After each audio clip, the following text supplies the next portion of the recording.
Good morning, shiners. Whoever is here, whoever isn't here, be welcome when they get here. Good morning, Tina. Good morning, Ian. Francisco, if you're still here. Francisco, if you're still here. Oh, well, I missed some of you. So, good morning, Ian. Good morning, Tina. Francisco, if you're still here. Let me turn that echo off. Good morning, Francisco. I said that already, didn't I? Sometimes the lag gets me confused. I thought I was live, but I wasn't. So I was saying hi to you guys, and you didn't hear me. I don't think. Tough game last night, huh, Ian?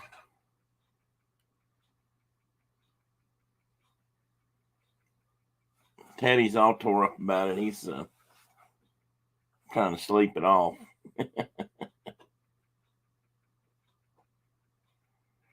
Okay, why is my chat not moving? Maybe it is now. Brenda, if you're in here, send me a text. I want to make sure it's working.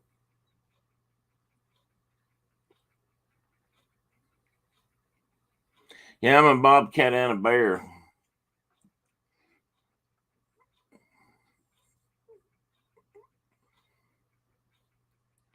I'm a sort of a chimera. I think that's be an appropriate death.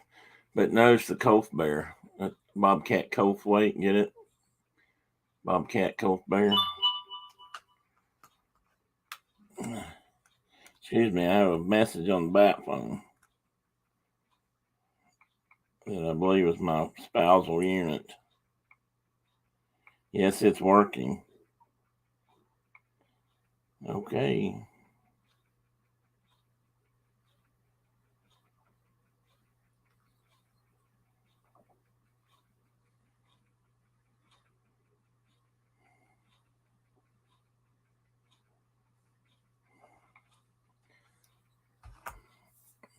There she is. Where is she? See, I still don't see her.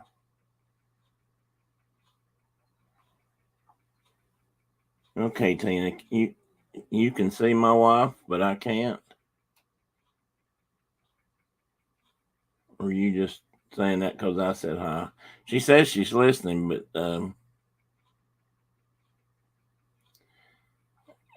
it's probably not all that funny, and it's just something I came up with. I'm always looking for new. Hey, Dean. Good morning, sir. It's always I'm always looking for something new, and this because I had the. If you saw my thumbnail, my lead-in picture, it had a bobcat holding a squirrel, and I just thought that was my form of humorous, I suppose. Now Brenda's glad. Now she's being smart aleck. I think.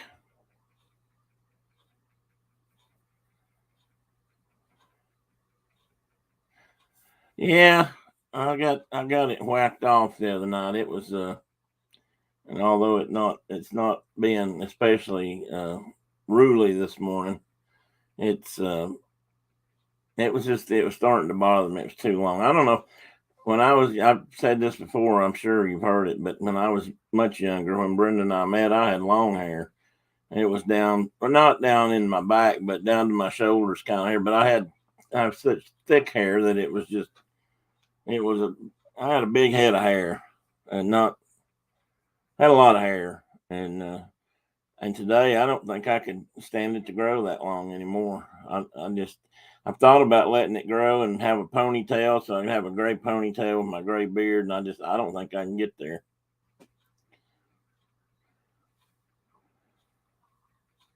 Oh, yeah, Brenda did bring home a strawberry frosty the other day. I forgot about that.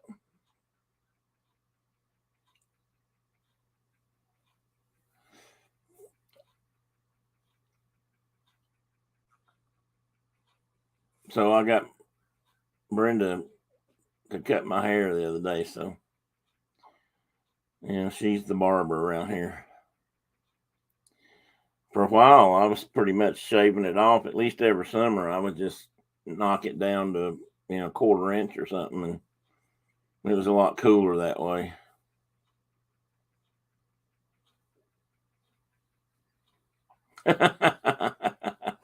Well, even my hair curls too. Brenda can tell you when I used to wear it long, I had a lot. I had a lot of curls. I have a couple of curls right here at the back of my neck that I have to keep beat down. But uh, she used to. I think she used to be a little jealous that my hair was curlier than her hair. I mean, it doesn't necessarily look curly right here, but it's got. I don't know, what do you call that, Brenda? Do I have wave in my hair or something? But it'll curl up if it gets long enough. It'll just start rolling right under or over, whatever.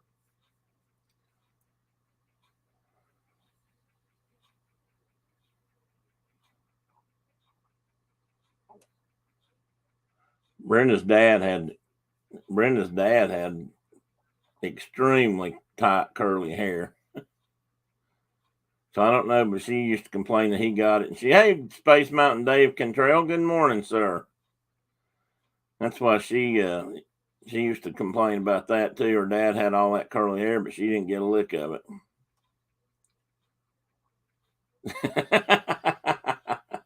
Well, I do have cowlick problems, and that's Brenda shakes her head and looks sometimes because I get out of bed and I've got the craziest cowlicks you ever seen, and I try to beat them down, and some days I just let them run amok. If I'm not going anywhere, why bother?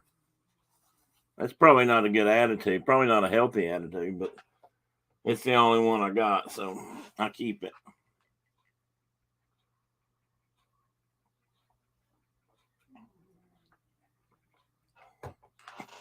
What are you making noise about? I don't know if he's down here complaining or snoring.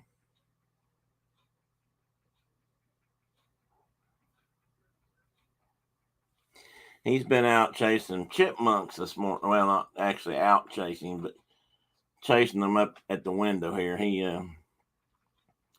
We have some chipmunks that visit the porch now occasionally because there's some corn out there for them, and he doesn't get excited about birds or big squirrels, but when he sees the chipmunks, he runs over there and hunkers down and hides behind the box or the curtain, and he thinks he's going to get one, but he can't get through that inch glass.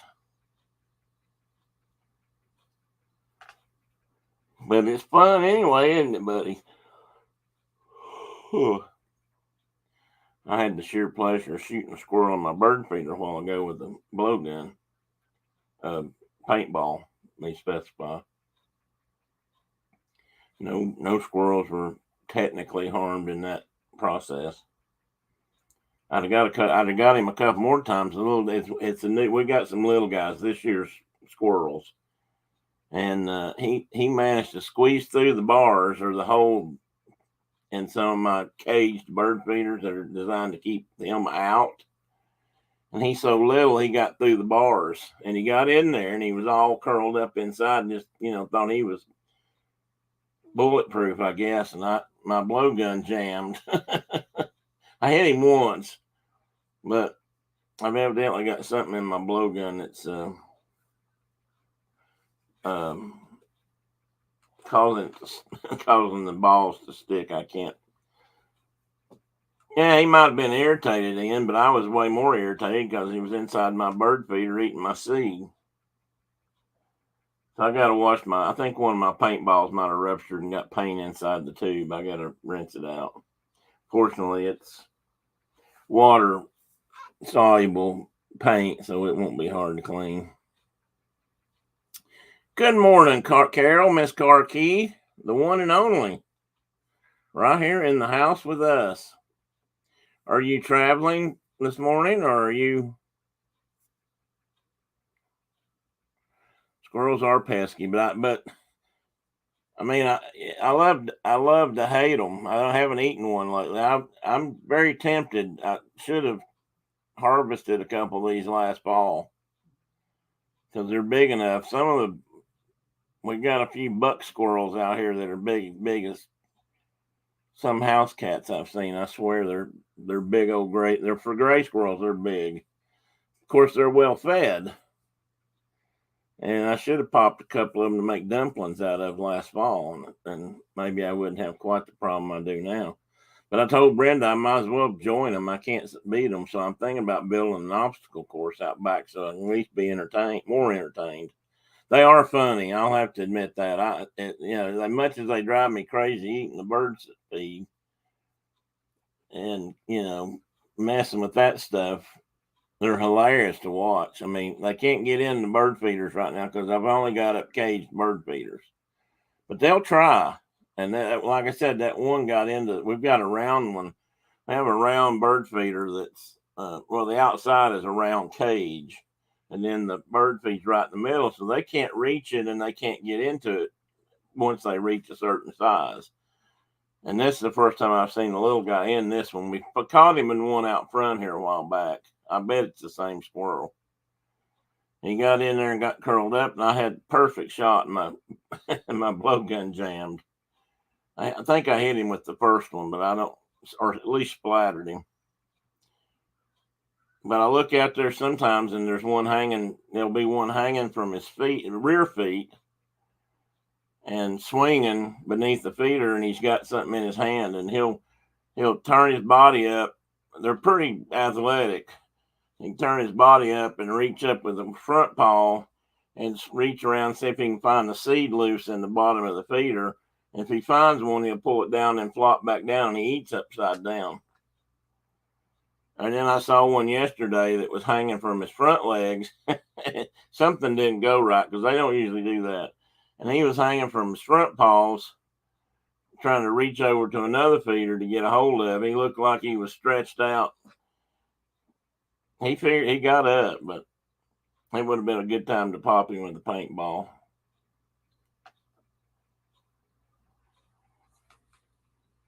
We switched to weekday lessons for the next 2 months, Tim. I'm at home. Well, good, Carol.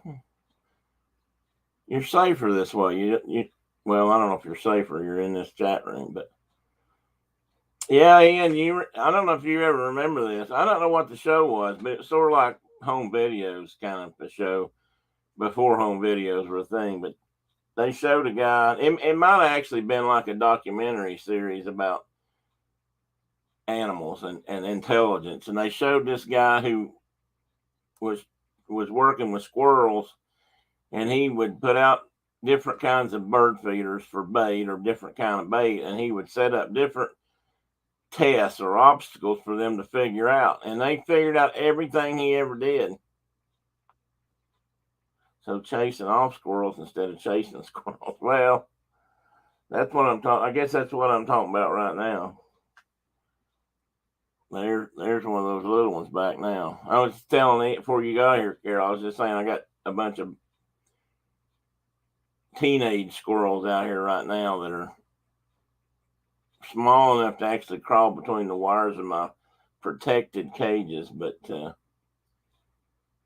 this chat room is normally a safe space. Yeah, I consider it a safe space. But just maybe once in a while you have to cover your ears. You have a family. Dean says he has a family of raccoons that we'd like to get rid of. Oh, I bet you would. Are they under the house, Dean, or up in the attic? Either way, I'm sure you'd like to get shed of them. You'll probably have to get some, unless you turn the dog loose on them. I mean, the dog might keep them run off, but if they grab a hold of the dog, they're not gentle with them. But there are people out there who'd come in and catch them, trap them alive, and probably release them somewhere else, under somebody else's porch. That's the problem with relocating wild animals, and a lot of people don't realize that or think about that. But you want. I think a lot of people would like to have their porch raccoons caught and released, and just assume they go on and live a happy life out in the woods like they're supposed to. But unfortunately, once they get used to living near your house and eating out of your garbage cans. They don't.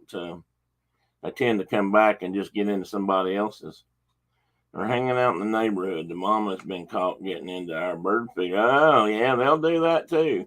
I've not had any raccoons in my bird feeders that I know of. I haven't seen any. I mean, they would probably ride mine down. They're not in the ground that deep, so they might pull them over. But I'm sure we have raccoons in the neighborhood, but I haven't caught one on a bird feeder yet. Dean, you know what a wolverine is? Mark sent me pictures one time a few years ago of a wolverine getting into a man's bird feeder out in Wyoming. Wolverine's not something I'd probably let him have the bird feeder. 4 babies. Well, I'm sure they're just cute as little pumpkins released under somebody else's porch. I've always wondered that. The bears usually get a second chance, but if it's twice, they usually have to take. Yeah, they used to mark bears. I don't know if you guys ever remember the movie. I've got a copy of it that Disney did about, I think, the bears of Yellowstone or bear cubs of Yellowstone. And it was all about a mama bear and cubs, and she was kind of prone to come down and get in the kitchen and or around the lodge there at Yellowstone and scarf up food. And so she brought in 2 or 3 cubs one year, and they were having a heck of a time getting rid of them. And the problem with that bear is she was marked once, and once they're marked once, at that time, they were subject to being shot if they got back in a second time. And that is a real life problem, because once you get bears used to something, unfortunately, they remember that more than they remember the traumatic experience of being relocated. They have an amazing sense of direction. As Tim Allen used to say, men have magnetic boogers, but bears have GPS in their nose, I think. They found that a lot around here when they were moving bears from the national park here, the Smokies, up to the Cumberland Mountains in the, what's the name of that? Cumberland River National Recreation Area. They relocated a bunch of bears up there. And actually, they had a few that came, it's over 100 miles apart, maybe even 120 or to 50 miles apart in places. But some of them came home. They came back to the Smokies. The first ones they put up there, they always radio collared and monitor, so they kind of know how the program's working. And that particular year, or when they were doing that, so they could tell if a bear was moving, and they had 2 or 3 males came home, if you will. You can import some wolverines into Tennessee and Florida to deal with those squirrels and raccoons. I think that's really funny, Carol. I'm not sure that's a bad idea, but I doubt it'd really work. Merry Halfmas, by the way. Merry Halfmas to you, Dean.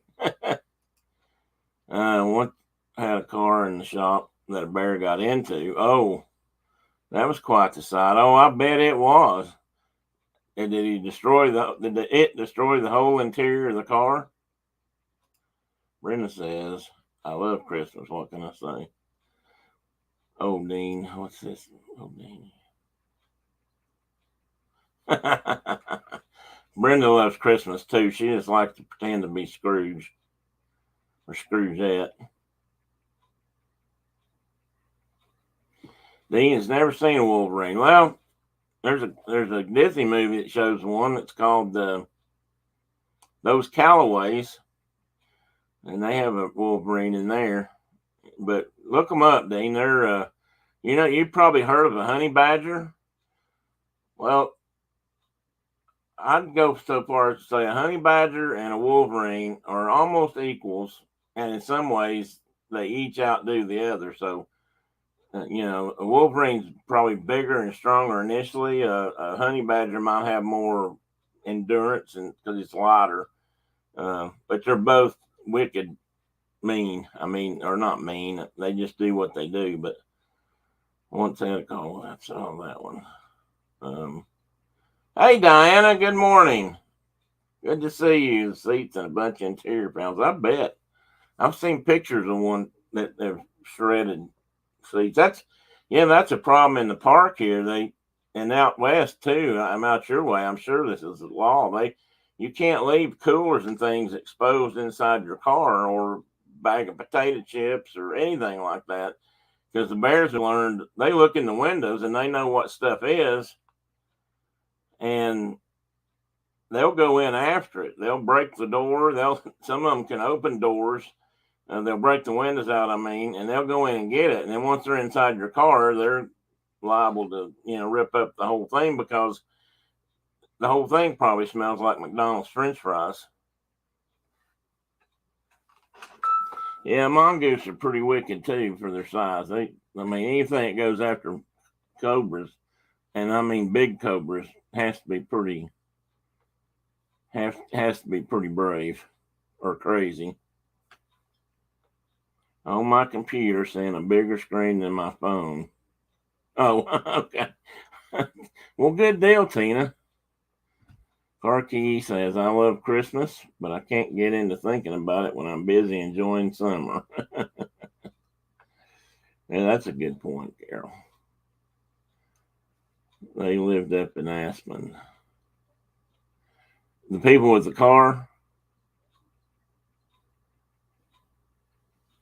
Ian, what's wrong with honey badgers? They sound sweet. That's a good one, Diana. You guys probably have an occasional. Well, I don't know. Do you know if you guys ever have wolverines pass through your country, Diana?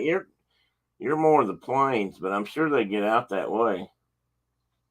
I mean, they're certainly far enough north for them.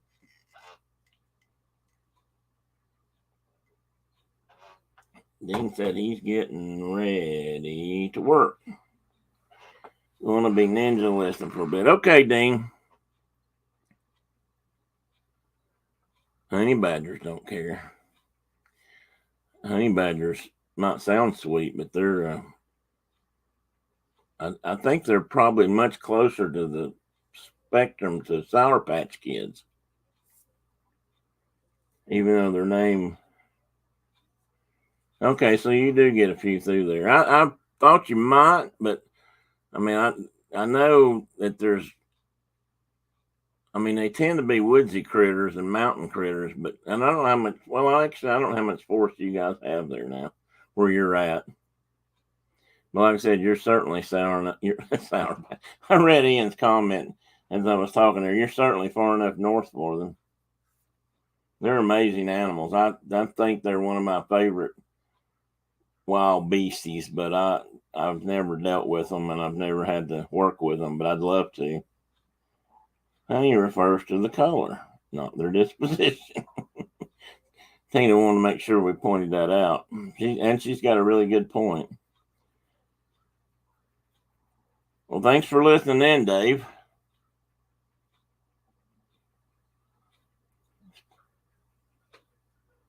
Speaking of junior squirrels, and one out there right now giving me the stare down. He's trying to figure out if I'm going to come after him or not. They keep me busy because they keep me, moving between here and the window.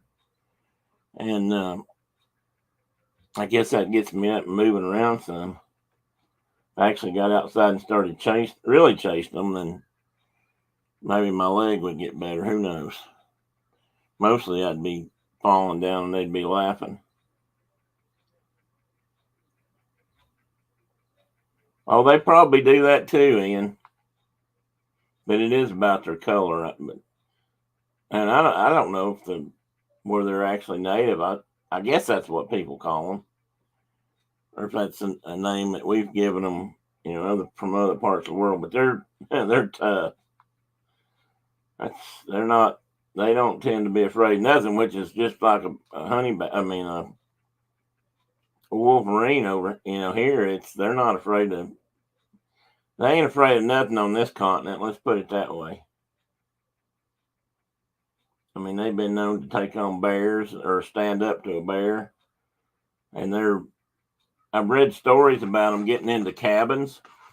A long time ago, these were stories of gold miners and different people that lived in the Yukon or the different parts of Canada or someplace far enough north where they had them, where they were loggers or miners or something. But they lived in cabins. Maybe they were trappers. Maybe they just lived there year round. But anyway, they would. I read a story where one got into this guy's cabin and absolutely destroyed his cabin. He was gone out. He was out in the woods for a few days or something. And when he came back, he found his inside of his cabin just virtually destroyed. And not only do they tear everything apart and eat on everything, they like to defecate on everything that they don't want or eat. So you come home, hey, John. So you come home to a really stinky house on top of a ruined house. Man, John sent me some mouthwatering pictures of fresh clams he prepared. I'm going to start calling him Chef John the Surf Bum. I'll have to admit, they look pretty tasty. Like I said, anything set next to clarified butter looks good to me.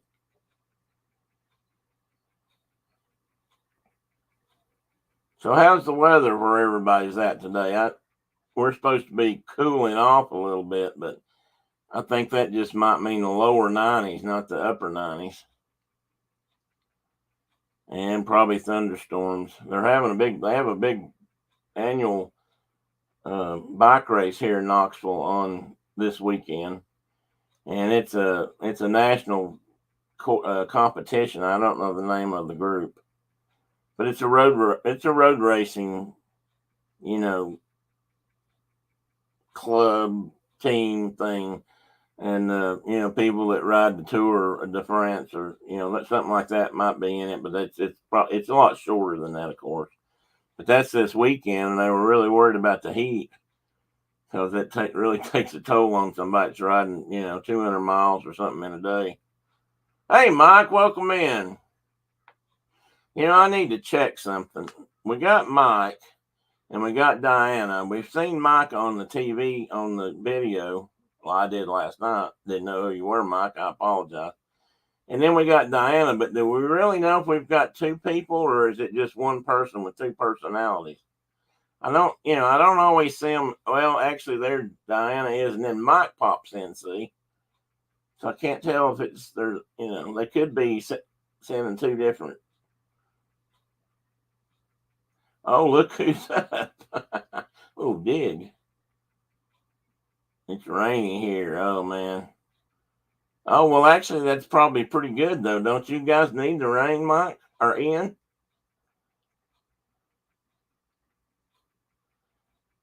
I know all that areas up there's had some dry weather. Mark's been chasing water all this week. They evidently, I don't know how you might know how this works, although I don't think you do it, Tim. There's none of that going on in this house, I assure you.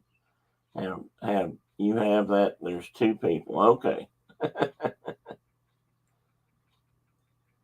just a little damp. Anyway, he was chasing water this week, and he might be doing that this morning. But they release a certain amount of irrigation water, I guess, up there where he's at, and you get so many days to take advantage of it. And he's been trying to wet down his alfalfa field because they're dry. They really didn't have that much snow all winter, and I don't think they've had much rain.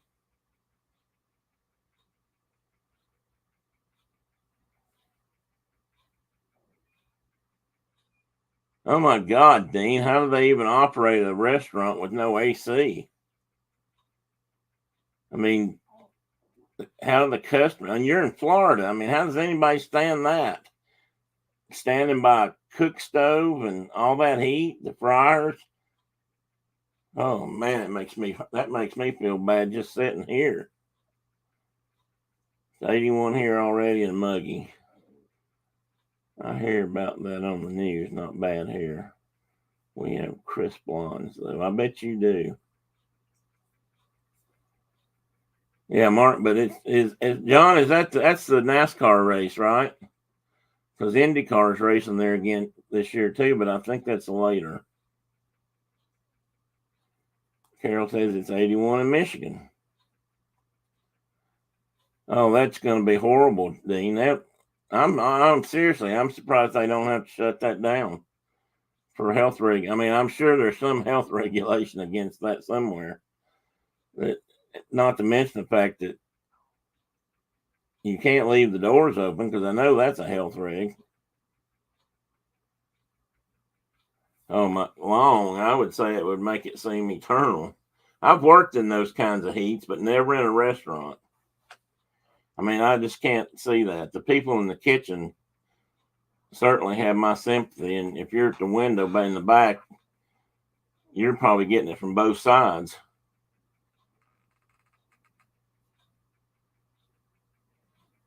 Mm, mm, mm, mm.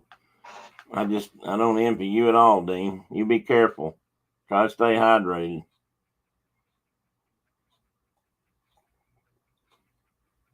Maybe they'll open up the frosty vat and let everybody take a swim once every 30 minutes or something. Fortunately, I'm only working a few hours, probably. Well, I just, I'm thinking it could be. I mean, like I say, you're not supposed to keep doors open because of flies and other things. Lots and lots of ice water, yeah. But I can't. I mean, I'll be honest with you. I wouldn't go in any place and sit down to eat if there was in Florida this time of year if there wasn't air conditioning. That'd be horrible. I mean, you'd be sitting there dripping sweat into your own fries and burger.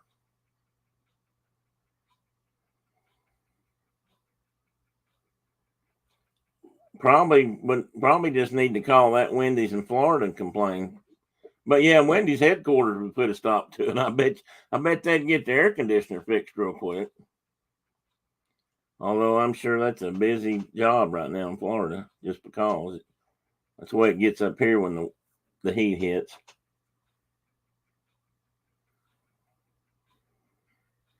Yeah, Ian, I'd probably do that too. I know I would at this age. I might have gutted it out when I was closer to Dean's age, but I didn't work in a restaurant either.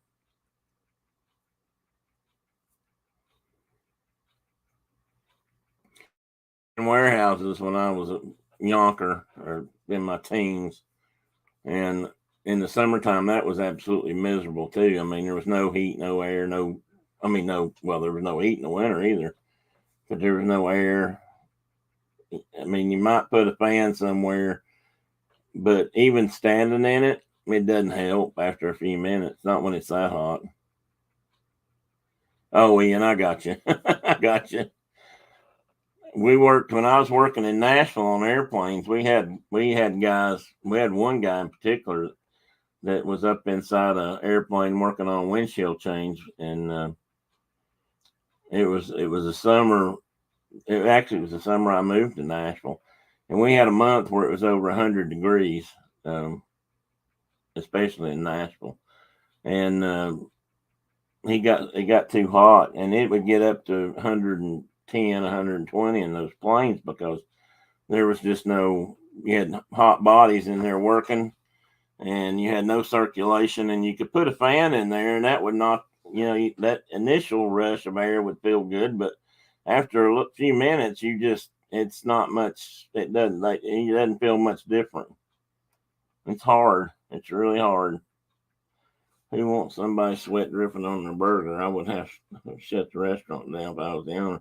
Well, that's what I was thinking, Mike. I'm really surprised they haven't done that till they can get their AC fixed. I know they don't want to do that, but I'm surprised they haven't done that. That's just another reason why I would think it would be unsafe and unhealthy.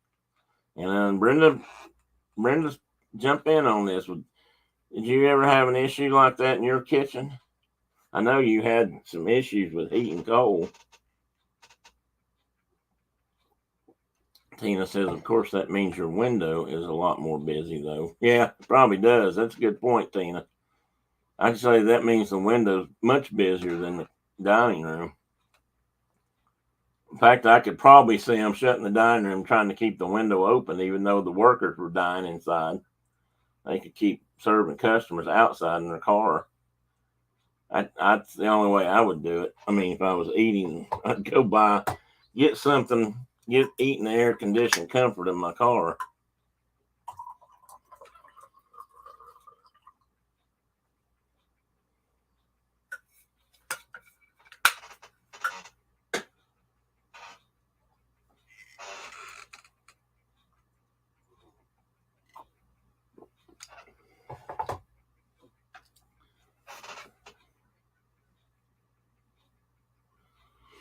I think, if Dean, have they had someone out to look at the air conditioner? How long has it been broken? That's a good question.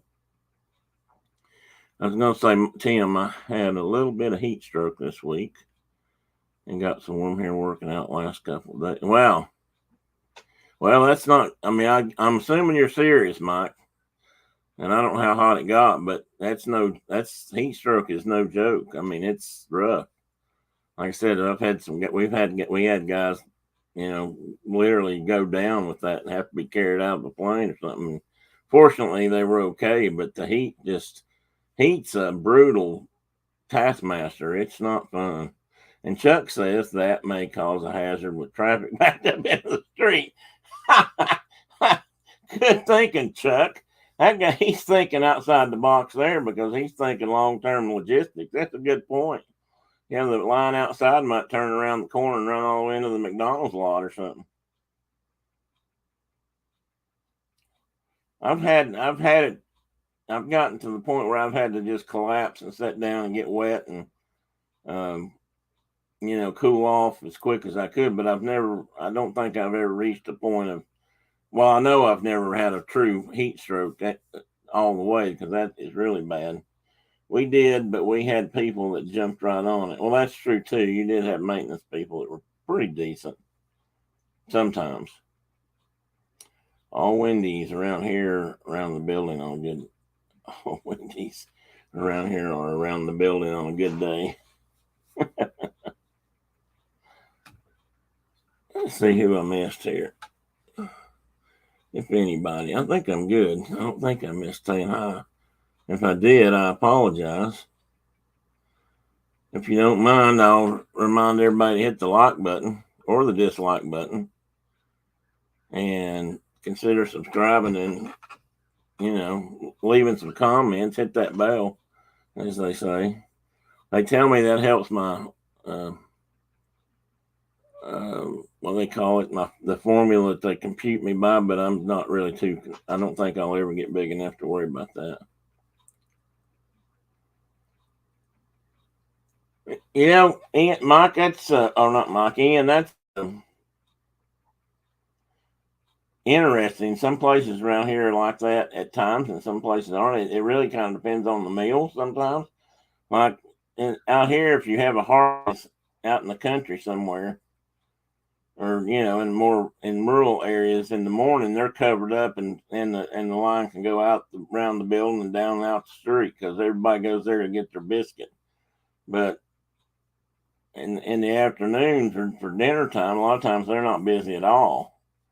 They survive pretty much on breakfast.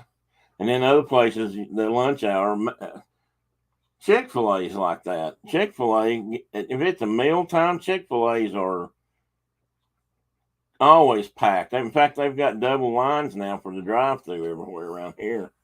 Health code regulations, if two women in the workplace, you have to say. That's what I thought, Mike. Algorithm. Thank you, Ian.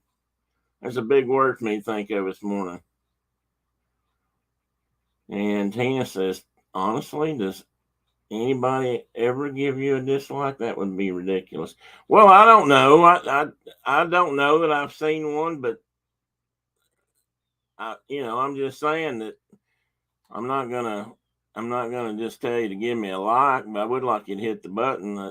And a dislike's better than no like, I think. But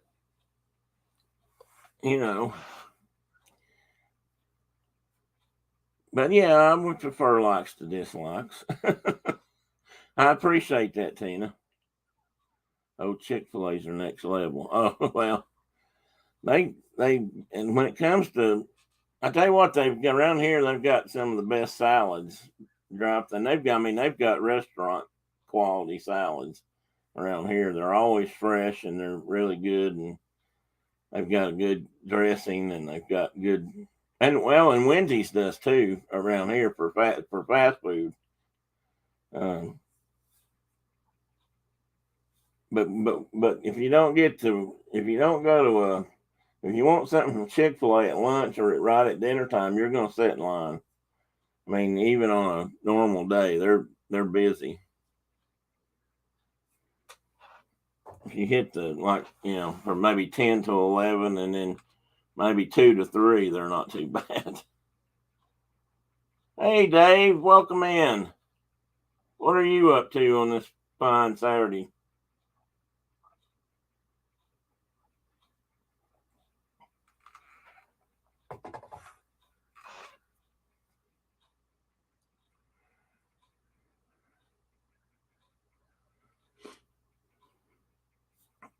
Yeah, me too, Tina. Both. I tend to like a Wendy's double cheese plain. Long walk with the dog. Well, don't get out there and get overheat unless you're on the road traveling and you're someplace cooler than I suspect George is.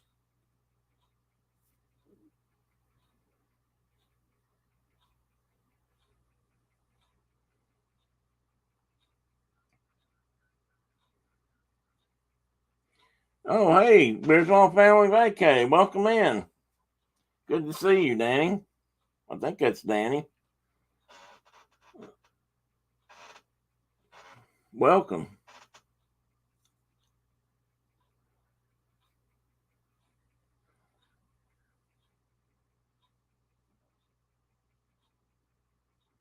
Now I got some new folks here. I'm feeling bad for not having a much more better produced show this morning.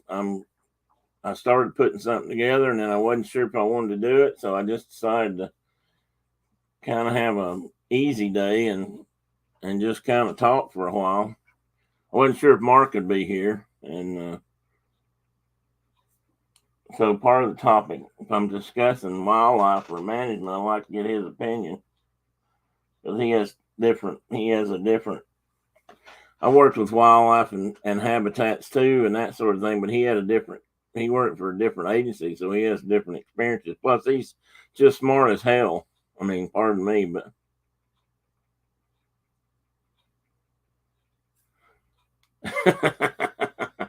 I don't think you're supposed to, Dave, but you can't, Dave, but you can.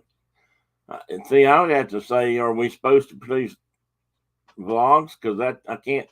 I haven't mastered or even figured out masters. It'd be a big stretch. I hadn't even figured out how to do the editing yet, so I don't do many vlogs. I'd like to. I want to. I want to start going places and probably vlogging more than trying to live stream from them, because around here in the mountains, you're not going to get a lot of signal, which is places I'd like to go, video. Ian says he can only speak for me, but chasing off squirrels with them is always fun. Thank you, Ian.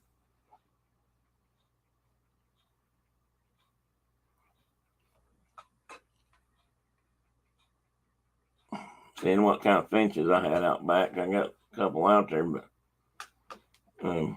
not anything particularly special. When you master the editing, let me watch you. Let me know. I could use the help. I think you probably do pretty good, Dave. I get frustrated, and then I always, there's a lot of things I'm not afraid of, but when I get in there and start doing that kind of thing, oh.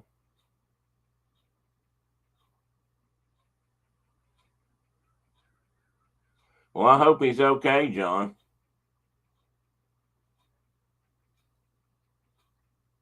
You need to take his temperature and see if he's over 100. I mean, I know some folks that have it right now too, so it's still. I mean, it's definitely still out there.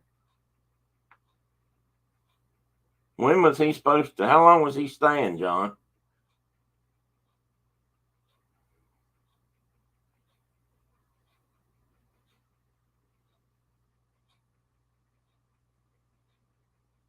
Not to get too nosy, John, but how old is your dad?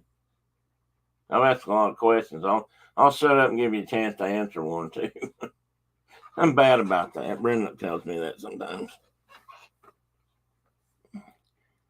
And I realized after I took this shirt off the hanger, I wore it the same color the other night. So I hope nobody cares about my fashion faux pas. Of course, I wear a gray one or a black t-shirt half the time anyway. Although my favorites are my dark green ones. 83 goes back to 29th. Yeah, well, keep an eye on him. Don't let him wait too long if he's really sick.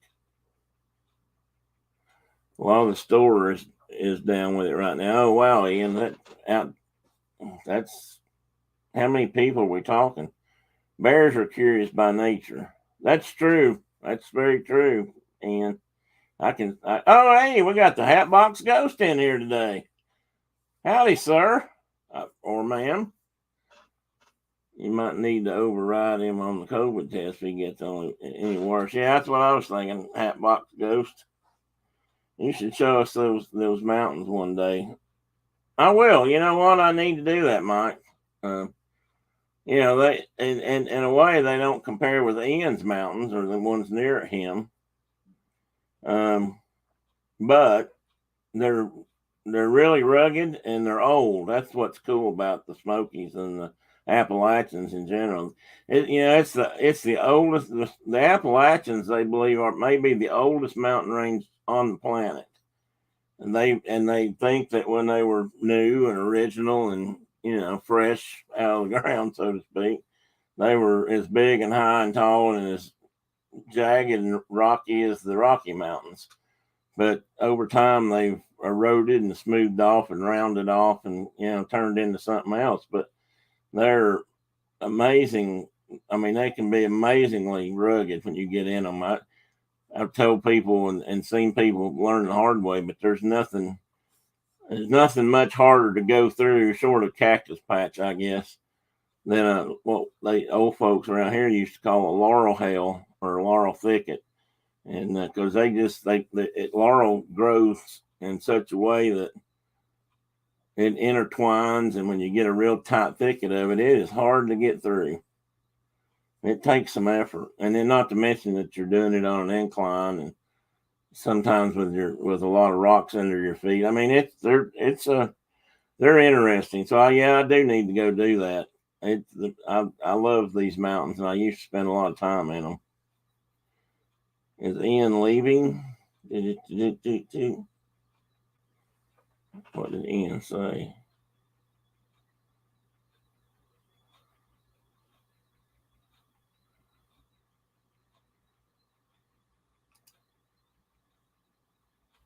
Why am I not? Wow.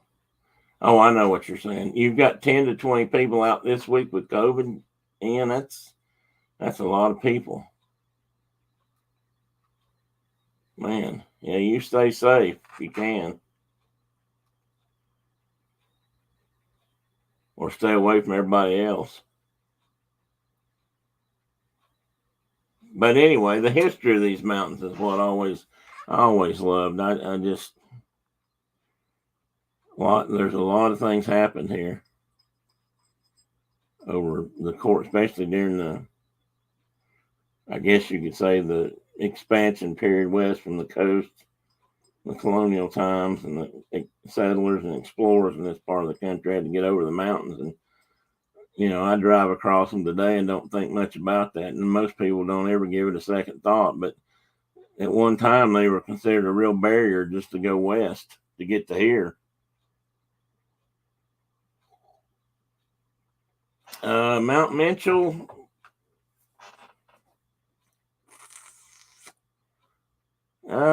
As the crow flies, probably not that far, but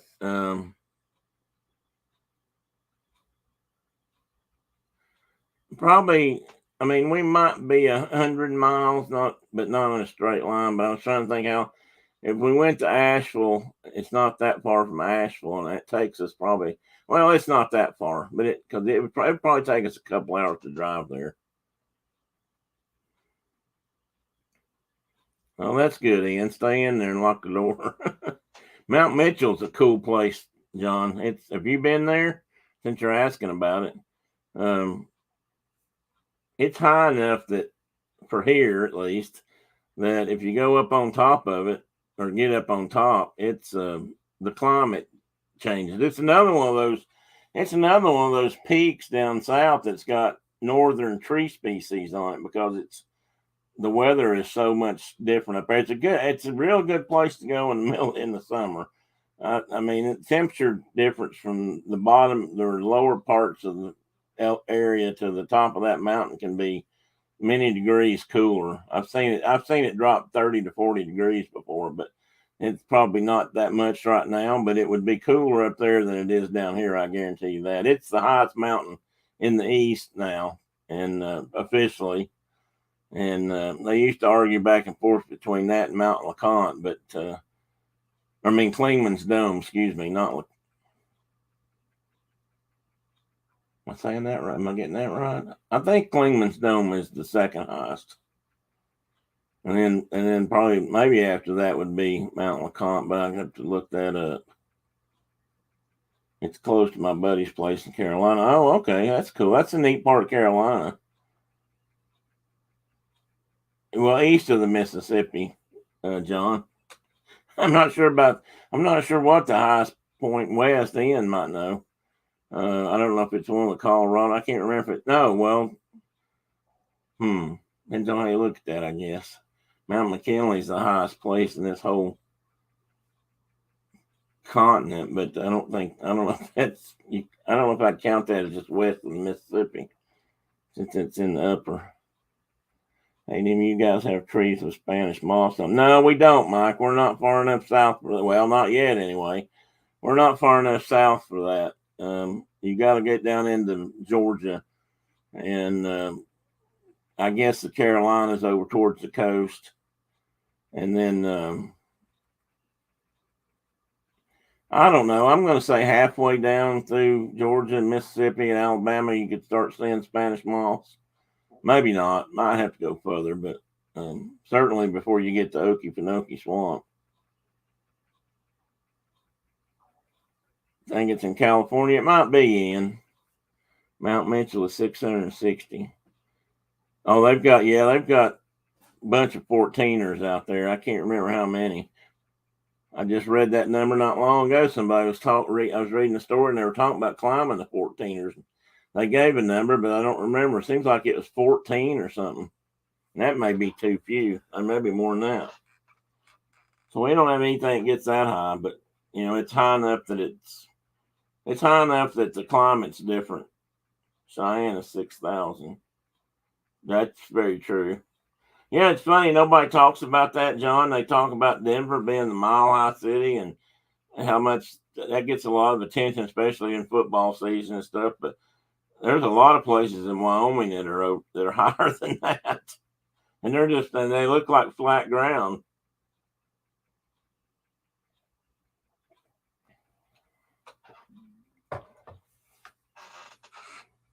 The Spanish moss is an interesting plant species. Mount Whitney, okay. Yep, that is California, pretty sure.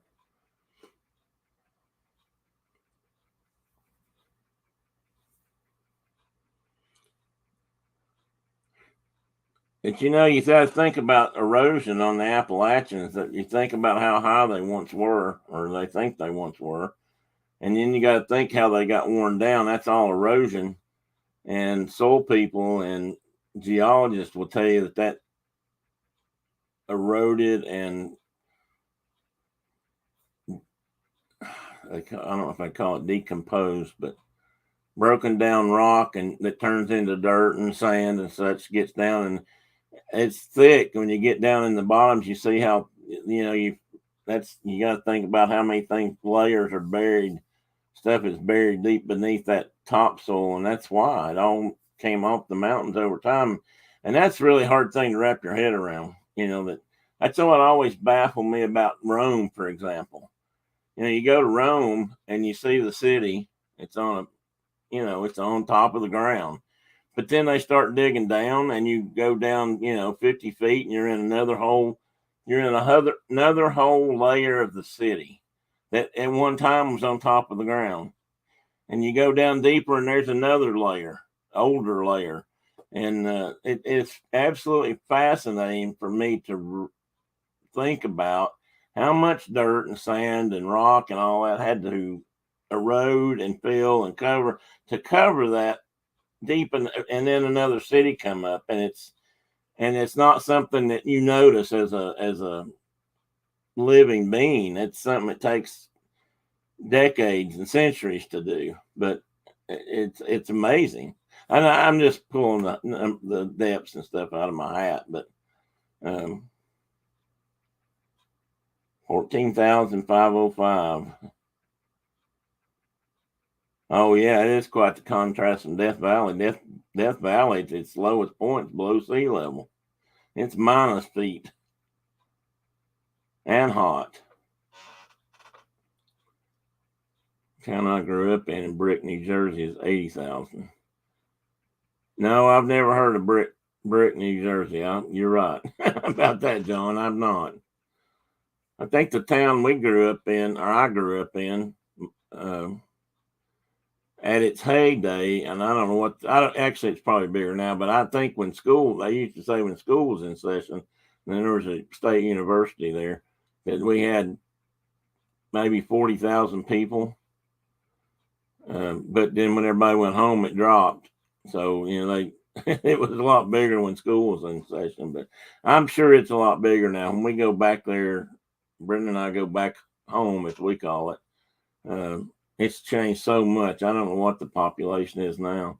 I'm sure it's way, way, way beyond that. And I doubt they think about school flux either. A lot of that in Cheyenne is the base. Yes. 58 14ers in Colorado. Oh my word. I didn't realize there were that many. That is a lot of peaks in one state. And that's not all the mountains. I mean, wow. That's impressive. I did not realize there were 58. That would be a task to climb all those in your lifetime, I would think. And I've heard of people that do that. I'm sure some of them are easier than others. John says Ian been to the top of Mount Evans and Pikes Peak. Oh, I'd like to go to Pikes Peak. John, when you went to Pikes Peak, I assume you drove up, and the road was all gravel back then, wasn't it? Because I believe it's paved now. Actually, never been to either of those, but they are cool. No, I'm not familiar with Mount Evans so much, although it sounds familiar. Pikes Peak, definitely have. From reading about it in history and its so-called discovery, to everything from automobiles to motorcycles to trucks racing up it, which might seem a bit. Oh, there's a train up there. Oh, I didn't realize that, Ian. Well, maybe I did, but I don't ever think about the train because I think about people running up that road.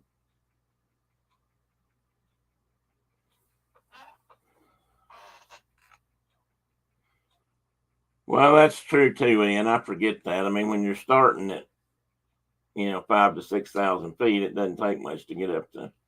It doesn't take near as much to get to 14. That's true. That's a good point. It's something a lot of people don't realize either till they get there. When you cross the Mississippi and head west, like towards Colorado, you're pretty much climbing the whole way. It's just about all an uphill drive.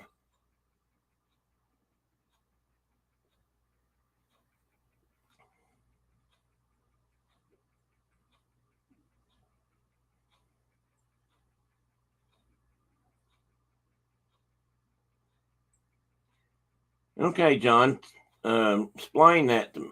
You said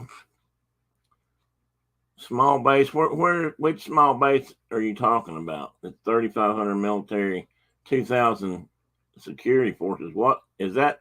Part of the nuclear, or not maybe well nuclear, but strategic air command. I'm trying to think what it's called. SAC, yeah, SAC, I guess. Okay, John, so you did take a tram. That's right, Ian. I remember reading that now. That's why it stood out so much, because it is kind of by itself. Well, is by itself. Excuse me. I believe it's named after Zebulon Pike. It was.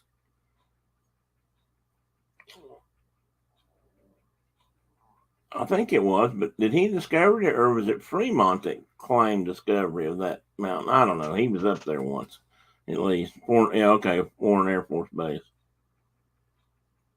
Well, I guess that's why there's so much security. Then that makes sense. I think I'd probably feel better knowing there's a lot of security around the place like that.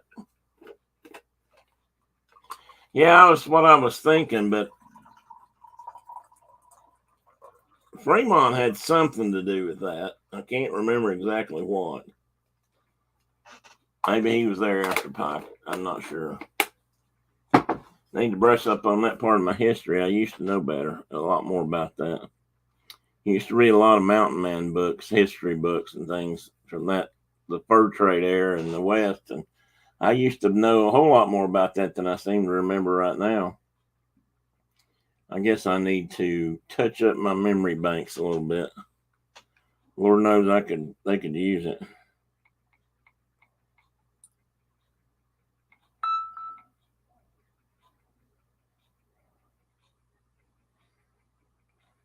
Let me check, see if I have a note from Marcus.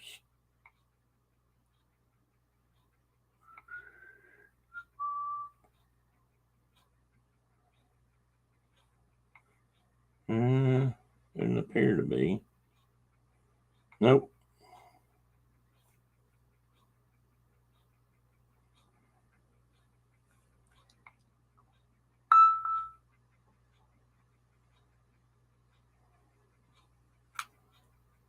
Okay. He's probably not gonna be here. He had babies again. They had grandkids again this morning or today, two at least. Don't know if they were grand dogging setting or not. And last night when I was talking to him for a few minutes, we had to cut the conversation short because he looked outside and the horses were out in his irrigated pasture where he did not want them to be. So he had to go get them back. He'd put up a gate to keep them out, but apparently they'd pushed it over. And so he had to go get them out of the pasture and back into their other pasture. And he's taking care.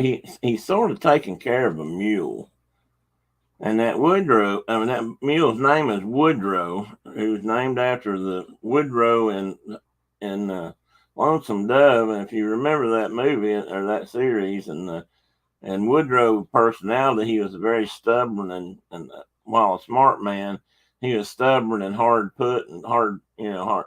And they used to say that hard. Anyway, he was tough, but he was really stubborn, and I'm pretty sure that's why they named this mule Woodrow.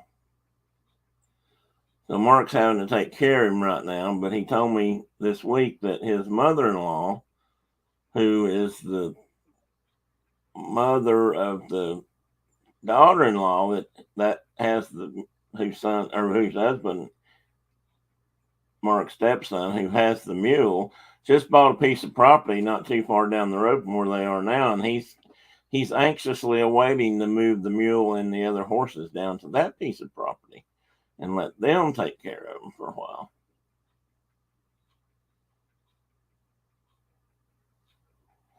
Well, he's sort of taking care of him. I mean, I'm trying not to say he's taking on full custody, but let's put it this way: the mule has come to live at his barn along with a couple of horses, and they seem to be staying there.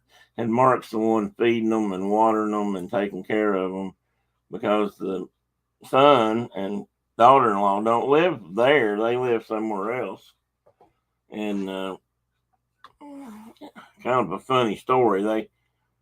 They bought into a kind of like a timeshare stable barn set up where they could, have a place to keep their horses. If you lived in town or didn't have property, you could rent, you could buy into this area, and they had pastors and people that took care of your critters, and you could house your horses there. Well, nobody told them that mules weren't allowed, so they took their horses and old Woodrow over there and turned him loose. And some of the people started complaining, and eventually they made them move. So they just, I guess, got out of that deal and and Mark inherited their critters. Yeah, they're fostering a mule. That's right, Ian. And he's a pretty good mule, and I guess he's a riding mule as far as that goes. Yes, he's very smart. That's the problem. He and that's why Mark's ready to wants to put an axe between his ears sometimes, because Woodrow he's figured out how to open the gates. He can open the gates and lift handles, and he can unlatch the gate somehow. And so every once in a while he shows up in the middle of the yard eating their bird. That's what Mark. I have squirrels. Mark has Woodrow. Woodrow gets into the yard, knocks over the bird feeders, and eats the grain in the bird feeders, and that gets Mark really riled up. And but and he's having to buy hay and feed right now to feed the mule, feed the animals, and that includes those critters. So he's ready to get them moved down the road to the other place. If Mark was here, we would, Ian. I would love to let him tell the stories about Woodrow, because there are some, yes. And Mark, I don't know, Ian, if you've ever messed with horses or anything, but Mark, while working for the Fish and Wildlife Game and Fish out there, they ride horses a fair bit to get around in the mountains and stuff. And they also ride mules, and mules are very smart, and they're actually very sure-footed, and they're good critters in the mountains, and they make excellent riding beasts. Some people used to like them better than a horse. They're tougher than a horse. They can go on less water than a horse, less food than a horse. That's actually why in the Oregon Trail days, the vast majority of people who went west in those days had teams of mules pulling their wagons. Oxen could pull heavy loads, but they were very slow, and most of them couldn't make it all the way across the plains and up to the mountains. Horses required too much food and water and made them hard to care for. Mules were the perfect critter. Okay, Tim, since this is a safe place, please don't laugh at me. Okay, Ian. I always wanted to get a horse, but Diana won't let me. What's Diana got against horses, Mike? Boy, I bet that's getting expensive. Yeah, it gets expensive, Tina, especially out there where, hay's at a premium anyway because they don't, it's not there. It's so dry. Mark's got a good place with someone. He's got more water than most do. And although I learned this past week that he can't just go out there and pump it anytime he wants to. Mike, what is your reasoning behind wanting to get a horse? Oh, Brenda's asking. Brenda's always wanted a horse too. I actually have too, but never had a place. When I was young, I used to ride quite a bit. I thought you wanted to go. I thought you wanted to go, Mike. Well, now maybe she'll go. If she thought you wanted to go, Mike, maybe she will go along with a horse. Maybe she would like to for you to get a good riding mule. Ian, Oh, I love and admire horses. Rode a few times as a kid, but I'm wary of horses, maybe even scared. No, that's not. Yeah, Ian, I'm not going to laugh at you for that. It's probably. I mean, honestly, if you're not a little bit scared of a horse, you're probably not thinking right. I mean, they can hurt you, and they are a whole lot bigger than you, and you gotta know how to be around them and stuff. Okay, I gotta follow this for a moment here. Mike says we have a parrot. I've nothing against horses, but we have enough animals to take care of right now. Maybe this parrot puts you over the top. I feel like Mike has mentioned the parrot, so maybe there's a story there too. Ian says we went to Kentucky Horse Park. Oh, I've been there, Ian. Kentucky Horse Park when mother-in-law lived out there. I would admire them from 10 feet away. My family teases me. I don't let them tease you. I mean, I get it, and I don't have that fear, but I understand that fear. I've been bucked off and stomped around a few times, and it's you have every right to be wary of horses. If you're not sure around them, and that's the thing too. If you're nervous or not sure about them, they can sense that. Oh, it's a foster bird. Oh, there is a story here, Diana. Please do tell. Tina says I broke my collarbone riding a horse. You broke it up riding it or falling off? More accurately, been shoved off with one under a limb. Oh yes, I've had that happen a few times. Only bone she's ever broken. Well, that's probably good. I used to say I hadn't broken any, but I actually have. I've broken ribs, and I had my face broke with a baseball bat one time, and I broke my tailbone coming off a motorcycle backwards. Back in the day, Tim, I used to teach children how to ride horses. Well, that's cool, Mike. See if you can saddle that parrot up. That's cool, Mike. Did you do that like at a camp or uh, personal stables, or how'd that work?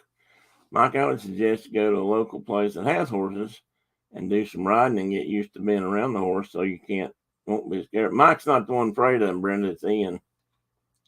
Big, big T. I'm not laughing at you, Ian. I'm laughing at your obviously. I'm gonna say deprecating humor, but big teeth and kicking legs. They will step on you. They'll mash your foot big time. Stream of foster animals today. We've had foster animals in the past. We kept some. We had Kelly's animals a little bit. I don't know if we've ever fostered any, so to speak, for Jennifer or not.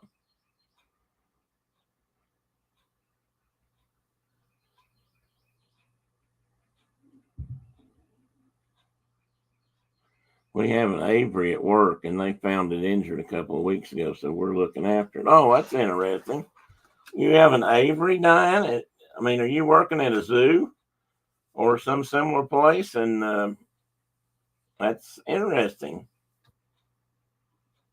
That would be so. How and this bird you're fostering, is it trained or is it just pretty much a wild bird that's in captivity and it's not trained, or what?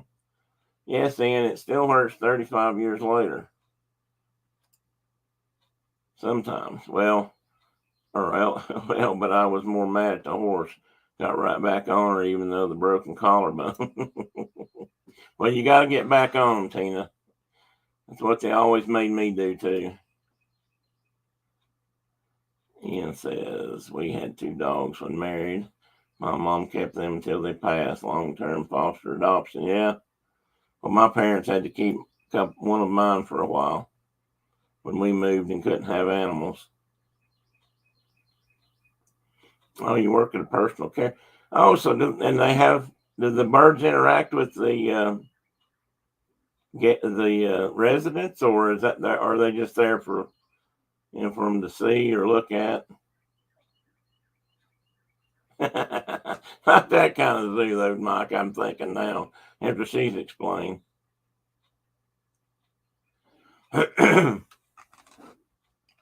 Well, I mean, somebody has to take care of the birds too. That's That can be a job in itself.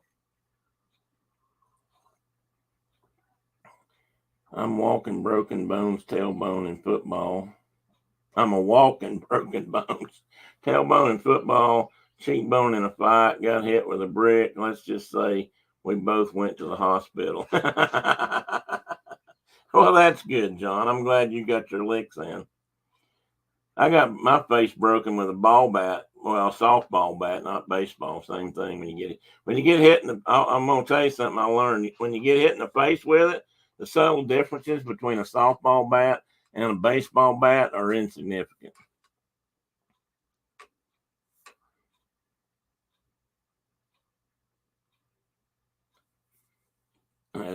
Guy, I was catching on our work team, and we had a recreational league type team for a while, and he was really bad for slinging bats, and I came out from behind the catcher's plate to back up somebody or something, and he slung his bat and hit me right across the face with it. Just boom, right in here.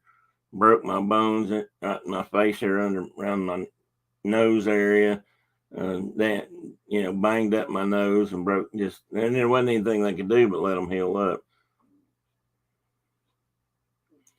That's right, Tina. You should have seen the other guy, John. You need to add that in, even if it's not true, because you have to just do it. You know, that's just part of the man code. That's right, Brenda.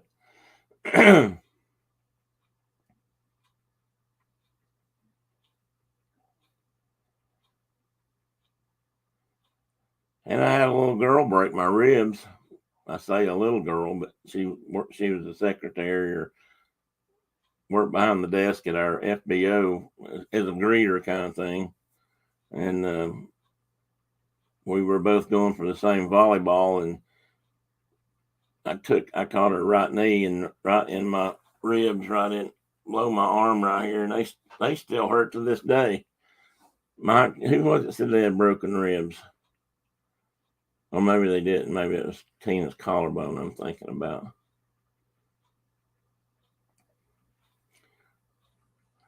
But broken ribs are very painful. I asked the nurse when I was getting X-rays and stuff. I said, "Are you going to wrap me up, to help ease the pain?" She said, "No, we don't do that anymore. We found out that just gives people pneumonia because they don't breathe, fully." And I said, "Oh, I'm supposed to be breathing, full, taking deep breaths." She said, "Oh, you better, because you stand the risk of getting pneumonia." To which I said, "Well, if I do, then you're going to give me some pain meds or something, because it hurts like hell to take a deep breath." And I would say we both went to the hospital is equivalent to you should have seen the other guy. Well, that's true. That's true, and I'll give him that. That's true. That's very true.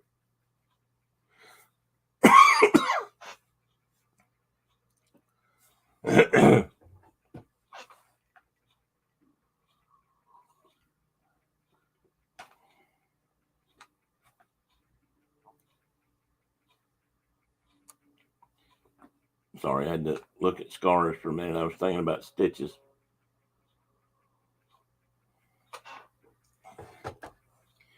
John, what was it you said you had to get fixed? Oh, your cheekbone. So what did they do about your cheekbone, John? They can't cast your face. So you just have to let it heal? Do you have a crooked cheek now, or did you have to have surgery for that? They didn't do anything to these bones in my face. They just kind of let them grow back where they were. I don't know if my sinuses. I have a lot of trouble with my sinuses. Maybe that's why. Maybe there's a squished nasal tube in there somewhere. Oh, I took a baseball right here on my nose too. Probably broke it that time. I was only about 11, 12, something like that. Lost it in the lights. I was right there under it though when it came down. I was in the right place. I just didn't have my hand in the right place. I was trying to cover the light up so I could see again, and that thing hit me square in the nose. Bang! It bled a lot. Knocked me down. The kid that was playing left field came running over. Didn't know whether to check on me or find the ball. He found the ball and threw it in, I think, or maybe I got up and threw it in because he wasn't sure where it went. But anyway, after that, I was out for the rest of the game. Well, I wouldn't have thought so either, but I guess if you look at it, maybe it's not that attractive a nose. Oh, so you wore a mask. Did that mask actually hold your face, John, or is it more of a something to keep it cool or cold, or that's interesting. They didn't do anything like that for me. I think I might have had to put ice on it for to ease pain or swelling, but I don't think I did anything else. I don't remember them doing anything else for it. And I broke my tailbone coming off the back of my motorcycle with my dirt bike one time. I went over a jump and it caught me a little bit by surprise. It was a drop off kind of jump, a step, and it surprised me. And when it did, I got the front end too high, and basically I wheelied into the ground. And which, if I'd been paying more attention, or if I'd kept the nose down a little bit, I would have been fine. I've been jumping off of them all day. And but I got my front end too high, and I came off the back of the bike and landed right on my arse, and proceeded to have a hell of a time setting down and doing a lot of things for weeks to come after that. That's interesting, John. I didn't know they could do that. I mean, I didn't know that they would do that. Except for mine, they didn't do anything, but it was right here in my nose and my above my lip here is where it was broken, or where they showed me that it was broken, and maybe behind my nose too. I don't know if Brenda remembers or not, but um, maybe they couldn't really put anything on that. I took a helmet right to the tailbone. Oh, somebody hit you. Somebody hit you. Well, you know how that's painful. It's kind of a funny, it's sort of an injury when you tell people about it, but it's when it's you, it's not near as funny.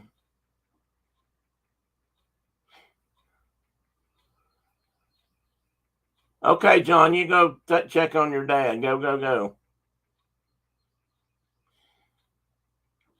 I was going to ask Tina about her collarbone. How bad did that hurt at the time? I'm going to guess it did, but I see I see motocross racers. Young. Most of them are young kids, really, um, and usually really strong. But I've seen them break collarbones on a fairly regular basis every year or every season, and some of them get right back up. Some of them actually can ride a little bit with it broken, but they go get them screwed back together, and a week or two after that's done, they're back out there trying to ride again. It amazes me. I mean, I would think one, the pain level would be high enough that you wouldn't want to do that, and two, I would think you just wouldn't want to do that. And I know people have gone out. I've seen riders go out and break it loose and have to have it repaired again, which is never a good thing. Oh, finger stuck between two helmets. You're lucky it didn't break your finger.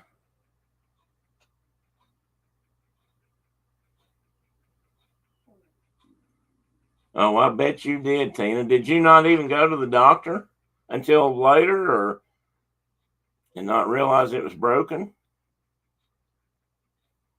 Well, that's why I wondered, because, like I said, I see these guys break their collarbones, and they're sitting there on the ground a lot of times. If it's a big race and there's medical crew there to help them, but they're just sitting there with they're holding their arm still, but a lot of times, but otherwise, you can't always tell they're in a lot of pain.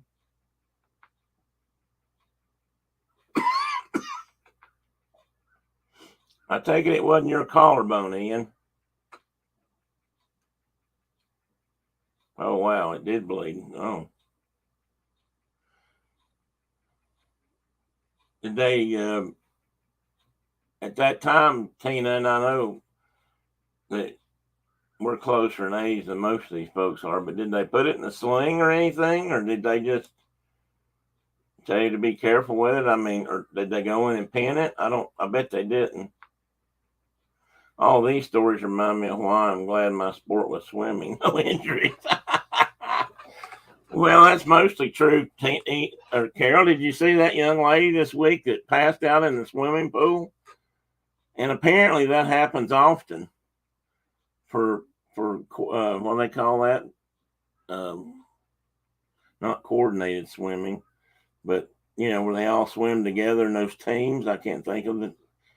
Somebody will have to give me a name, but she just sunk right to the bottom, and fortunately she was her coach saw her and went in after her real quick. Synchronized swimming, yeah. Somebody said it, Carol. Yes, I did see that. Have you ever watched that in competition or anything, Carol? All these, or remind me, no, it was a teammate. I was near. Oh, okay. I'm trying to catch up. I guess it would be if I wasn't falling into the weeds. Pretty scary. Yeah, it was pretty scary. I mean, and like at one of the maybe it's the coach or somebody said afterwards, you've been holding your breath that long. Your first reflex is to take a deep breath, which if you're underwater means you're going to have a big mouth, lungs full of water, which is not going to end well. And but like I said, apparently in synchronized swimming that happens way more than I ever realized. I've never seen it happen on a televised competition, but the way they talked, it happens pretty regular. In fact, I think it had happened to this swimmer before. Just a sling for 2 weeks. It pulled it into place. Oh, they pulled it in. Oh, that pulled it into place now. Well, that's good. That was Brenda's favorite sport back then.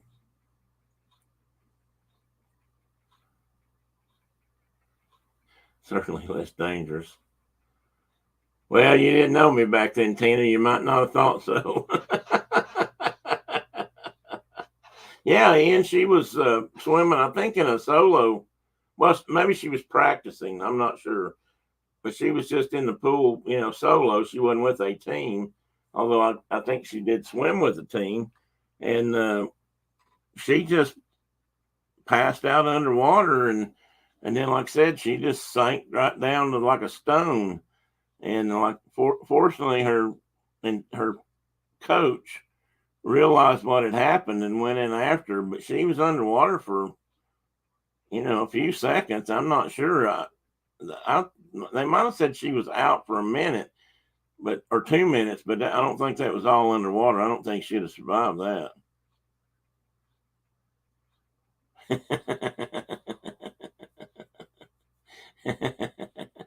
I was a Barry that rode a motorcycle and had really long hair, and her mother thought I was the Antichrist.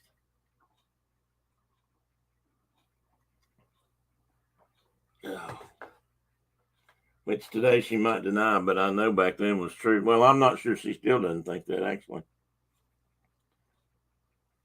Yeah, it is scary if you think about it, Mike, because like I said, the coach said the natural reaction after you've been underwater holding your breath, for 20 seconds or 30 seconds, the natural thing is to take a deep breath. And, once your body relaxes and you pass out, it does what it does to survive, which would be try to take a deep breath and get some air in it. And if you're laying at the bottom of a 10-foot pool, that's not going to be, that oxygen is going to be mixed with a whole lot of hydrogen, and it's going to fill your lungs up with H2O. Carol, no, she would never admit to that. She was probably feistier than she was probably. I'll tell you this: she was feistier than her mom and dad knew. You can take that forever how you want to take it. And she may or may not admit it. My mom's mom thought that about my dad because of him riding a motorcycle when they met. That's funny. Yeah, it's kind of, it's one of those things. It's pretty sure the first time I ever showed up at her house, they were not impressed. I think I barely got in the front door.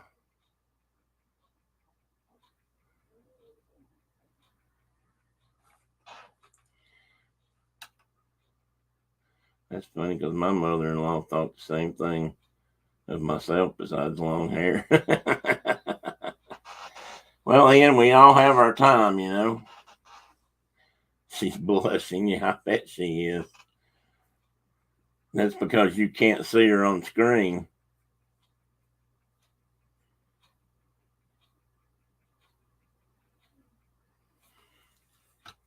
So all the bad boys are hanging out here on this stream door. Apparently, I mean, that's what it sounds like. I didn't say I was a bad boy. I just said I looked like one. I actually think I was a pretty good boy. Blanket permission slips are given.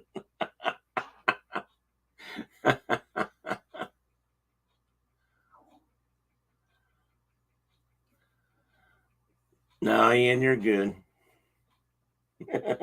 Brenda took care of that. She went ahead and put everybody's name on a permission slip, so we're cool.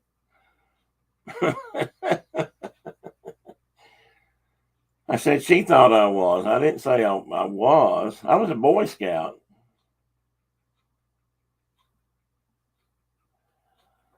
I was not a bad boy. Just caused trouble every once in a while. Carol said, Ian,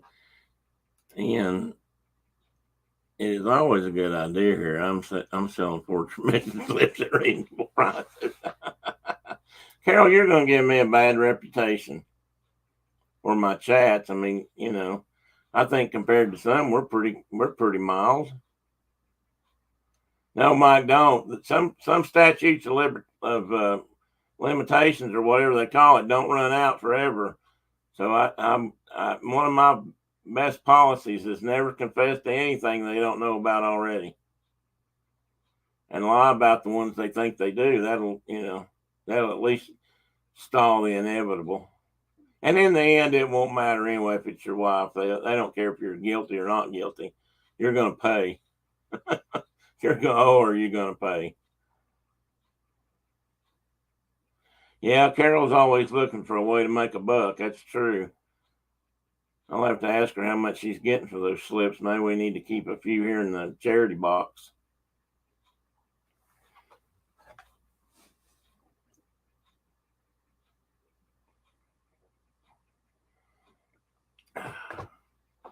Good coffee.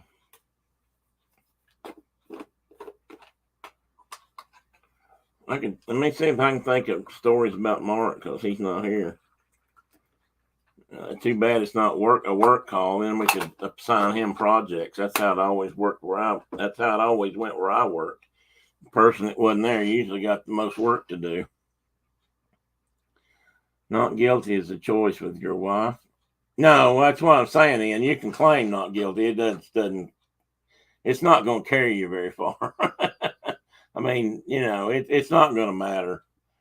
If she thinks you're guilty, and you're going to stay such. I'm just saying that you can plead it. At least some people will believe it.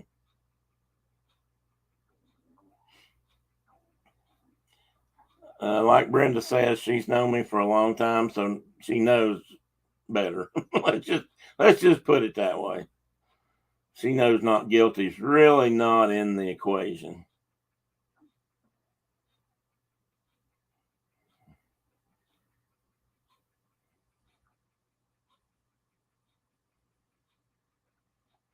I'm glad she's laughing now because later she'll probably be beating me with that stick she keeps by the couch. But I'm not saying she beats me. I'm not supposed to tell. Now I'm always guilty, and sometimes I become guilty since I know I'm going to get blamed for. Well, see, that's kind of how it works. Then I mean, that even if you're not guilty, in the end, you're probably going to be associated with the guilt. So you're going to be guilty. And if you're not guilty, you're probably going to be guilty for not telling somebody about it. So therefore, you're guilty. It's guilt by association, aiding and abetting the lie. Aiding and abetting the guilty. Diana says husbands are always guilty. See.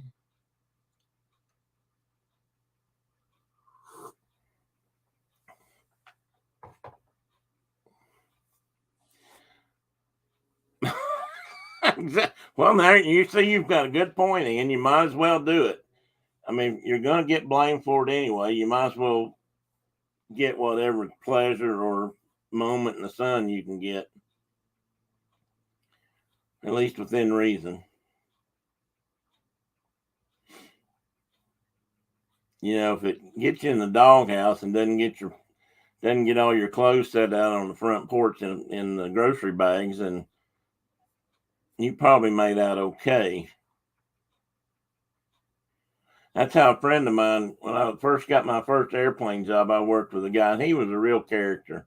And he'd had 2 or 3 wives, and he was a bit of a gadabout. But he always knew he was in real trouble if he went home and all of his clothes were sitting on the front porch in Food City bags. Food City was a local grocery store. And, if his clothes were sitting on the porch in those, he knew he was in trouble. Better go ahead and do what you want and ask forgiveness later.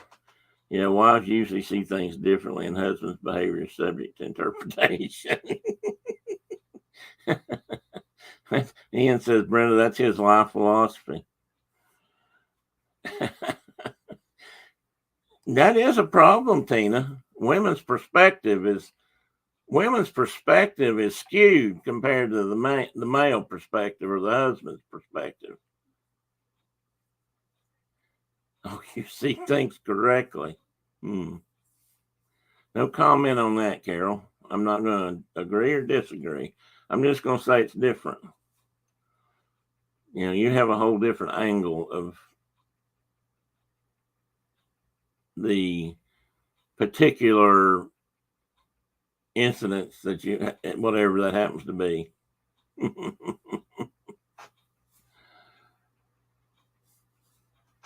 Not that I'm going to argue about that. That's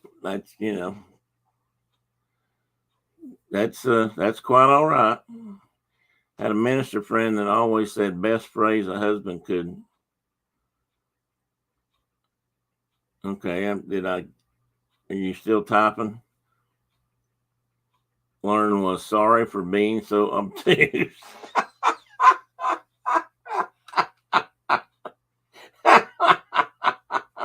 Sorry for being so obtuse. I'll have to hang on to that one, Ian. That's probably good. That's probably a pretty good idea. That could come in handy on more than one occasion.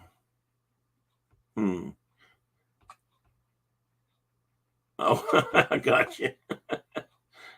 Well, I was looking for the punchline there, and I didn't see it. So my fingers accidentally hit a lot of things. So wise man, Ian. Well, he was a minister, he said. So maybe he had experience in. Well, as a minister, so he should have a lot of experience in forgiveness and guilt and that sort of thing. So maybe he came up with that through a matter of trial and error, or listening to his flock. Oh boy.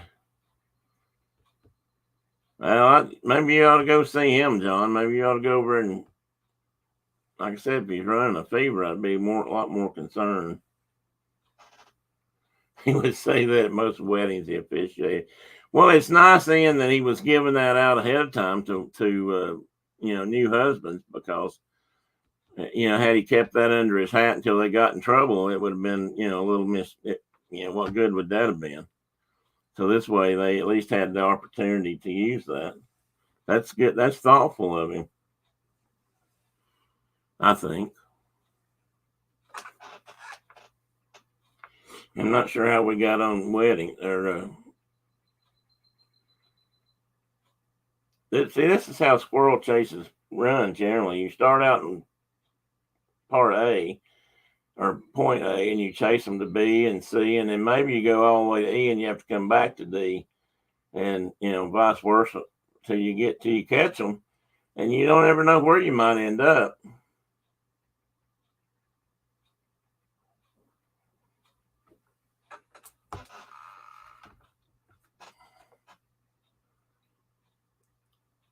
More squirrels.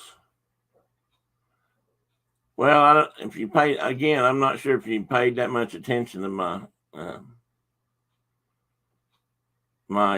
thumbnail, or if you even saw it for that matter, because I don't always see them on the screen. But I wondered if I was going to try to pull it up here. I know I don't have a full blown show today.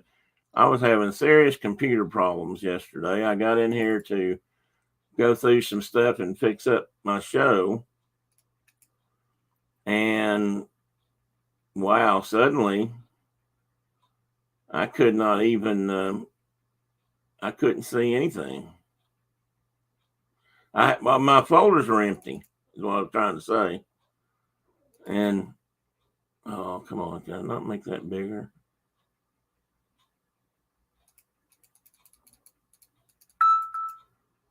I'll show you this picture up close so you can get an appreciate. I was a little bit concerned that somebody might think this was too graphic.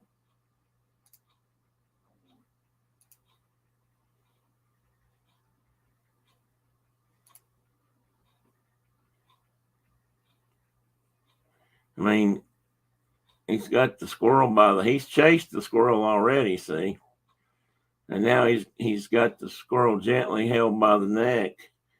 As we would say, like kittens, mama cat with her kittens, she's scruffing the back of his neck. But I'm sure that in this case, and see the squirrel's relaxed and just limp, taking a fun trip across. I'm sure she's just helping him across the road or something, so he won't get hit by a car. Wow, what did I do that's got me in the multitude of pictures all the way back through there? That's crazy.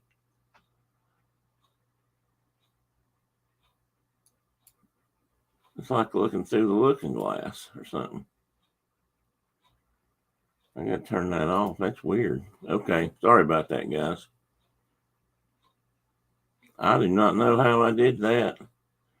It's like I had them stacked in there on top of each other in the way, way, way back machine. That's what it was, Carol. That's where I got the idea. Bobcat with a squirrel. Let's just say Tim and I were very adept at sneaking around. Brenda's she's still confessing over here. On my phone, I couldn't see the squirrel. That's funny. Squirrel chasing at its best. Well, I thought it was appropriate. I mean, I found those pictures of. I was going to just use a picture of a squirrel running, and then I found these pictures of squirrels being caught and held in the mouth of bobcats, and I thought, man, that's cool. Well, in its own respect. And this one, here's a good picture, but this is actually not. This is a real picture, but it's mounted. It's mounted. It's not currently a living being.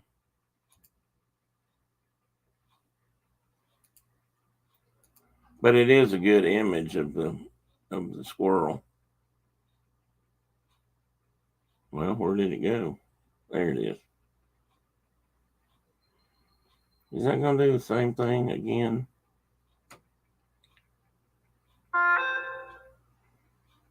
It is. Why is that doing that, guys? Is this still a result of my computer problems? That's what I wanted to do. I don't understand why it was doing the other thing. Anyway, there's a nice picture of a bobcat with a little squirrel hanging in his mouth. See, my point here, Ian, was this was here was a result of a productive squirrel chase. Is the idea. Oh, I'm not sure I'm caught you on that one, Tina. Inception? Timception. Have a good day, Tim. Are you planning on being on next? I'm planning on being on next Saturday, Mike. If you ever want to come on with me, let me know. We'd love to have you on to talk. I've seen you on now that I've seen you on the Monarchs. I know you're not camera shy. What do you say? Oh, Timception. I like that word. See you later, Mike. Have a good weekend. Diana, if you're leaving, same to you. If you haven't already gone and I missed you. Or if you're going to hang around without him, that's even better. Although that may go even further to my theory that you're only one person with two names.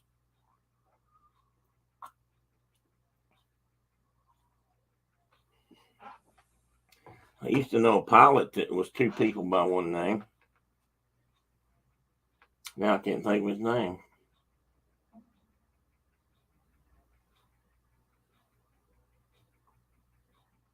He was the kind of guy that, but nothing wrong with this now, mind you. He was the kind of guy that would get off his airplane and go in the restroom, and he'd come out as Mrs. Airplane pilot. Go in as Mr., come out as Mrs. I'm not a very interesting person to talk to. Well, sure you are. I bet we could find something to talk about. I'll bet you. I'm pretty good at finding something to talk about. As anybody in this room currently could probably attest to. They might not swear by it if they were, in court of law, but I can't blame them for that. I had some more squirrels catching rabbit or bobcats. Here, Tina, you'll appreciate this, I think. Or Brenda will too, maybe. Maybe all of you will. And that was, see, it did that thing again. Why is it doing that? There it is. Who run the world? Squirrels do.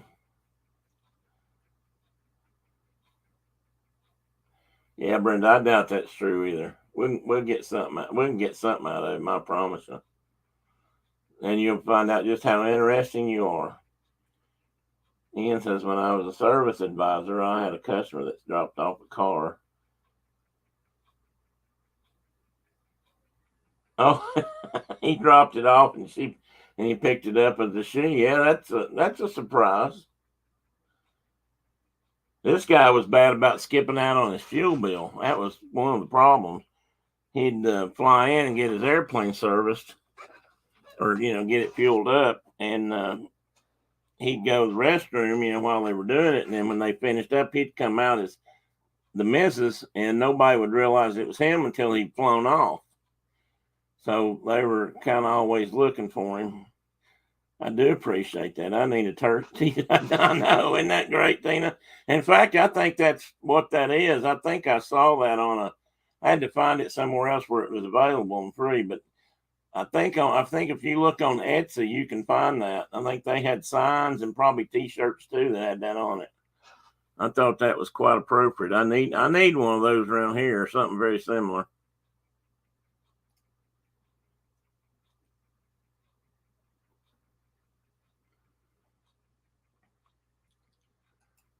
Oh no, Tim skipping out on a bill by cross dressing. Yeah. It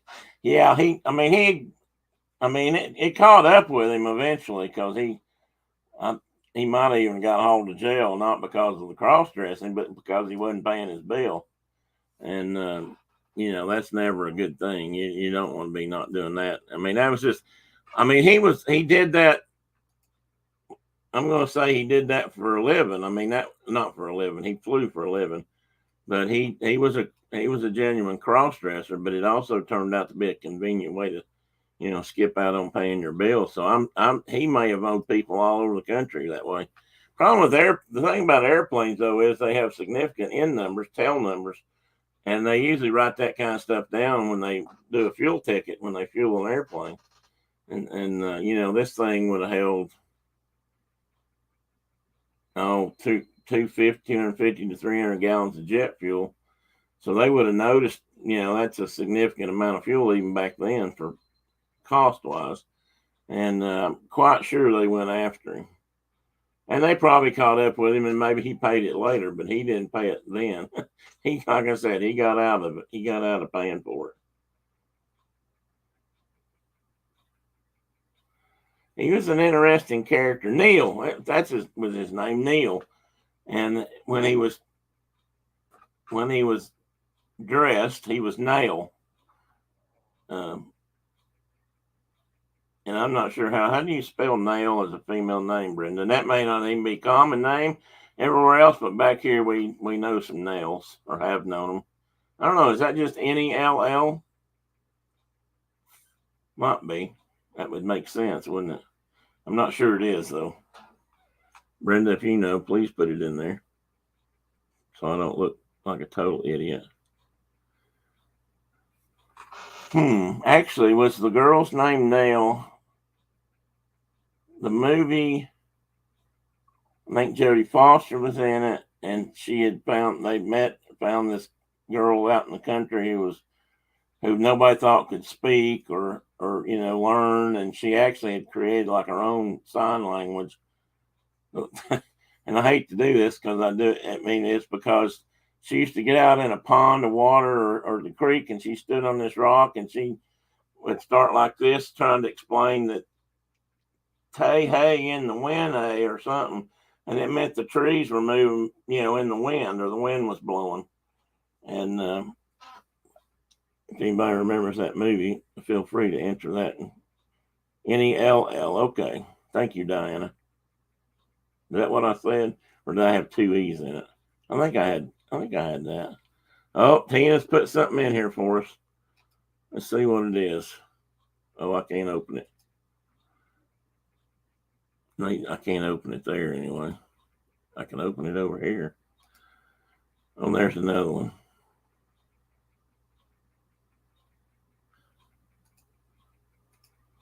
I don't know if that second one opened up as a. I need that coffee cup right there. You got anything else like that? Welcome to the shit show. That's I'm sure people would say that too. Some of the new folks that came in and visited and left probably think that. There's one that says, "Who Run the World, Girls?" I really like squirrels. Secret Squirrel TV show. Yeah, I've also found. I also have one that says Secret Squirrel Stuff. I had a secretary at work clerk that used to say that, but she didn't say stuff. She had a whole book full of secret squirrel stuff that she didn't let anybody else see. Thank you, Tina, for posting that. Oh, that's the mug link. Okay.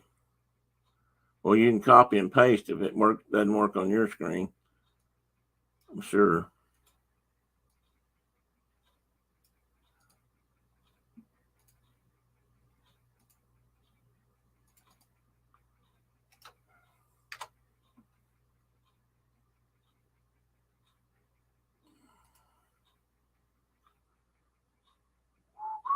It took me somewhere else, Tina.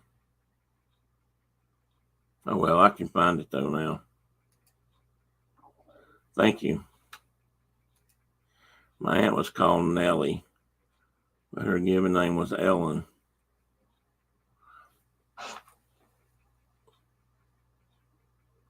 I have an aunt who went by Kitten her whole life, but her name was Hilda, I believe. Now I don't know where the kitten part ever came into that. I never did know, but I was trying to think if I had anybody else that was, went by a different name that was kind of different than. I had a cousin that went by Bubba. What did we call him? Bubba. We called him. No, we called him Booba. And his name was Daryl, but I don't think that was a. I don't think he went by that, but to everybody.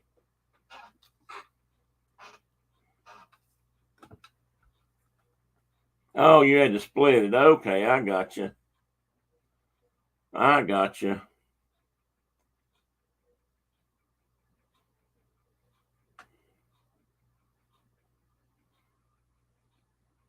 Okay, let's see what we got here.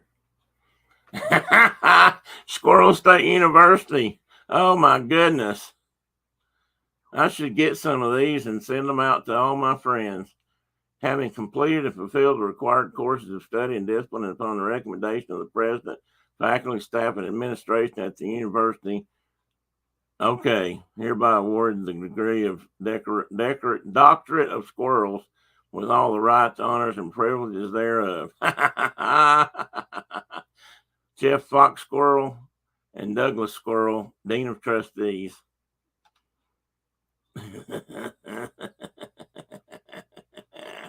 Oh, I'm gonna have to have some of those. Thank you, Tina.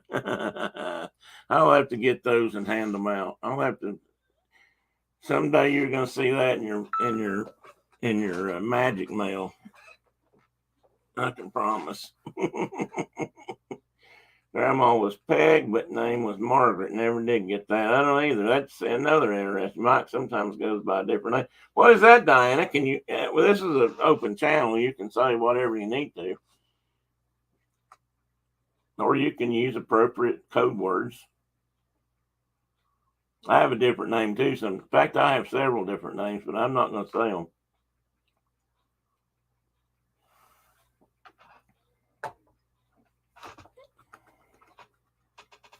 My mom went by Peg or Peggy, but that was her name. But I don't know if it was right, Brenda. Peggy Elaine, Elaine. That's what I always thought it was, but I'm not sure that's right. But her initials were PEP when she was married, Peps. I remember that. And I had an Aunt Peg who was really a Margaret. I always thought that was strange too. I wonder where Margaret comes. That must just be an old name. That must be something that's probably handed down for years. I bet you look back in history or in time, and I bet you'd find somewhere that Margaret started coming that way. You answered, "Hey, you." Yeah, I've been called that a few times too, Mike. Most of the times, the things I was called, you don't want to repeat in polite company, as they used to say. I know can be a sore subject, but bringing up Bill Cosby, and I'm not going to go any further than that. But he had the skit one time where he said for growing up for the longest time, he thought his name was Damn It, and his brother's name was, oh, I can't believe I don't remember that. Jesus Christ, yeah. His brother's name was Jesus Christ, and he was Damn It, because that's what his dad always said. Jesus Christ, damn it! What are you boys doing? What are you boys doing now? Well, Tina, that's interesting. You do realize that we're going to have to solve that mystery. Brenda leaving. I think I'm going to pop out for now. Oh, are you? What if I said you couldn't pop out? Actually, I'm going to pop off here soon. So you might as well. As if I could really do anything about it. See, I can act like that to you guys, and you think I'm the man in charge here at this house. And then you'd find out real quick that that's not the case when she walked down here and slapped me upside the head with a baseball bat.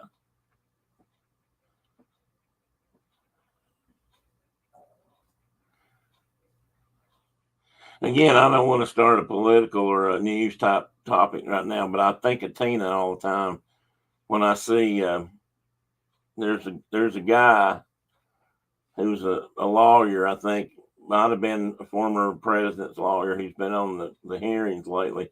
And when they show him, he's sitting, I guess, in his office, and behind him on the wall is a bat. And on that bat says justice, which I can't help but find ironic. And I think about Tina's bat that I sent her that's troll whacker.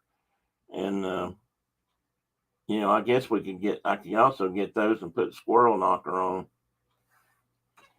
Bill Cosby was horrible to the girls he wanted worked with, I guess. Yes, Tina, he was funny. When I grew up, he was one of the funniest men I'd ever heard in my life. And back then he really did seem like a decent guy, but I don't know what changed. I mean, something did. But he was funny.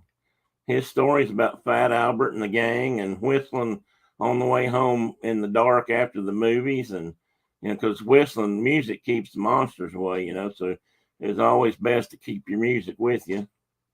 Hey, Rhonda, welcome in. I bet you came from somebody else's show. You've probably been over there working, as in moderating. I mean, maybe not. Maybe you were just been busy this morning. Now, this has been we've had an interesting discussion. Statutes of limitation have been talked about. We've talked about who's really in charge at home. We've talked about really chasing squirrels. We've talked about getting hit in the face with a baseball bat or getting hit in the face with something. A brick. Yeah, it's been exciting, actually. Oh, just recently woke up. Well, that's good, actually. If you need to rest, you need to get the rest. Oh, here's another one. Tina says, let me check this one out. I hope I'm actually going to the right ones. Easily distracted.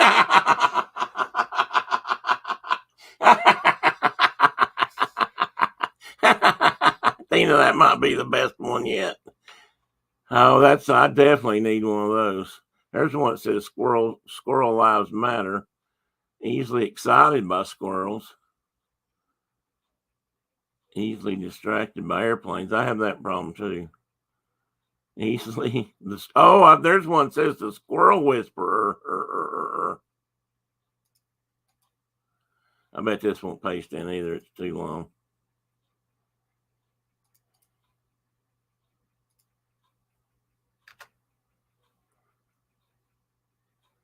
I doubt that works. That's the squirrel whisperer. I kind of like that too. Yeah, that didn't work. Yeah, I should have split it, Tina. You're right. I'm just going to remove that.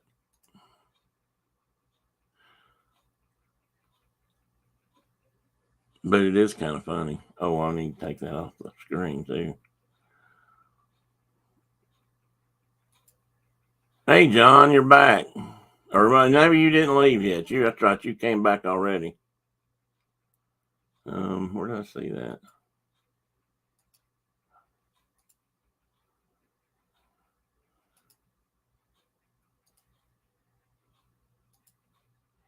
See if it works this time, just for chuckles.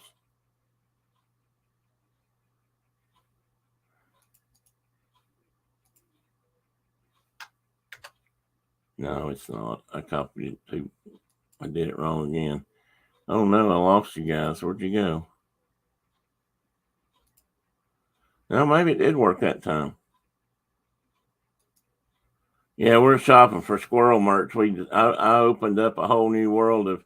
Oh, that's easily distracted again. I wanted the one. I was trying to get the one that says squirrel whisperer.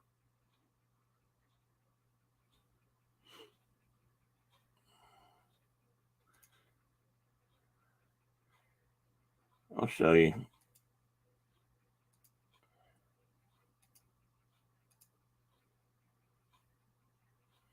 This time it might work. Well, it did work. Yeah, that's a good one too, right there, Tina. Yeah, I'm gonna have to work on this squirrel chasing angle. Thing. I'm probably missing out on some opportunity for good merch here. Let's see. Oh no, do we have it? have. If lost, please send back to Tim Label. Shopping for squirrel merch with the bear. I like that. Got a phone call. Be back later, I hope. And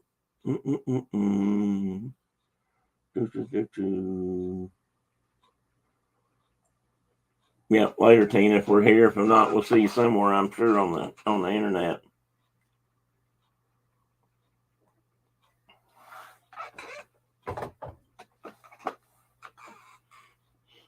We might need to work on that, Ian. That's a good thought.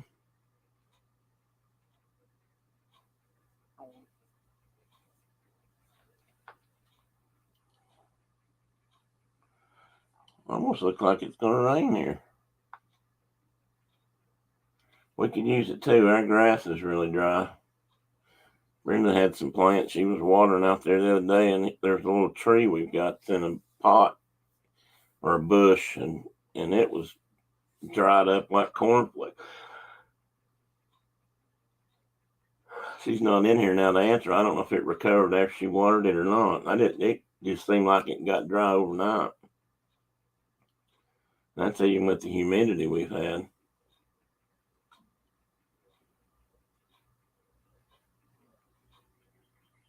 Anybody? Well, let's see what we got coming up. We got the 4th of July. I guess that's the next big holidays. Anybody got any big 4th of July plans? Any big parades in your hometown? Well, I don't know if Diana's still in here. Well, that won't mean the same to her. But you can still stay in the room with us. I don't know if they have a parade. They probably do have a parade here, but if it's this hot, I won't go out in it. I'm having enough trouble breathing staying in the house right now. We had crazy rain last night, flooded the street. Oh, wow. Yeah, northern parts of Wyoming had that, last week or week before, where it washed away half of Yellowstone. But that was localized up there, I guess, in the mountains in northeast or northwest part of the state, and in Montana. And Mark, is not that far away from Yellowstone, really, and he didn't get a drop. So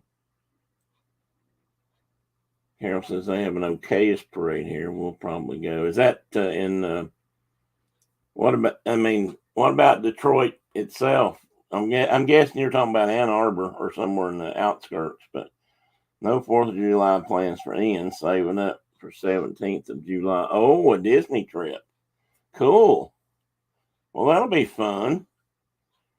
Maybe I need to get you on here, Ian, while you're at Disney on your phone or something. And we can just talk for a few minutes. I hadn't been to Disney in so long. I need to go. I've been a little frustrated by all that's been going on down there, but at the same time, I'd really like to go back. Probably going to wait a little while longer now.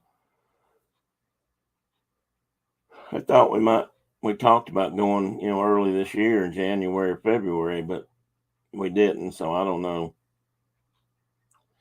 You don't know about Detroit. We tend to stay local. What about fireworks, Carol? Does anybody do big fireworks up there on the lake where you are, or the river, Detroit River? They used to have a pretty big fireworks display down here, and they shoot them off one of the bridges that crosses the Tennessee. Honestly, don't know if they're doing that this year or not. We used to have a festival here called Boomsday, and that was a Memorial Day thing. Not Memorial Day, Labor Day. It was Labor Day. Kind of like end of summer thing, I guess. It used to be huge and got to be a really big, actually a really big and noted fireworks display. And I guess they lost sponsorship from anybody who helped put that on, or they decided it's too expensive and they quit doing it, which is a shame because it was really amazing. And that one they did shoot off the water and off that bridge over the river. And when you've got that kind of support structure where you can do it. I mean, you can just do some really beautiful things with fireworks. I mean, they had waterfalls of you know sparkling lights coming off that bridge. It was quite amazing. Of course, I'm not sure what it was dumping in the river, but and then they had a big barge out in the river, and they fired off a lot of stuff on that. There used to be a couple of big fireworks companies actually based right around here, and they may still be, that did fireworks like at the White House a couple of times. They used to do, um, 4th of July fireworks for different big cities and stuff. They were a big company, and I don't know if they're still here in business or not. They do have fireworks in Detroit, but we go to the ones that are in neighboring cities. Well, I probably don't blame you for that. I mean, not because it's Detroit, but just because we don't go to the ones here a lot. We prefer to go somewhere where we can see them, off from a slight distance or whatever, because getting down in the crowds here is bad, bad, bad, bad. Traffic's gotten somewhat better for things like that down in that area, but not much. When they have football games, when we have a football weekend here, um, most locals, if you're not going to the game, stay as far away from town as we can get, because even if you love Tennessee football, you don't love those crowds and the traffic that shows up to town. It is horrible. You can't find a place to eat out. You can't get a hotel room if you needed one. You just can't, and you can't get around. I mean, it's just bad.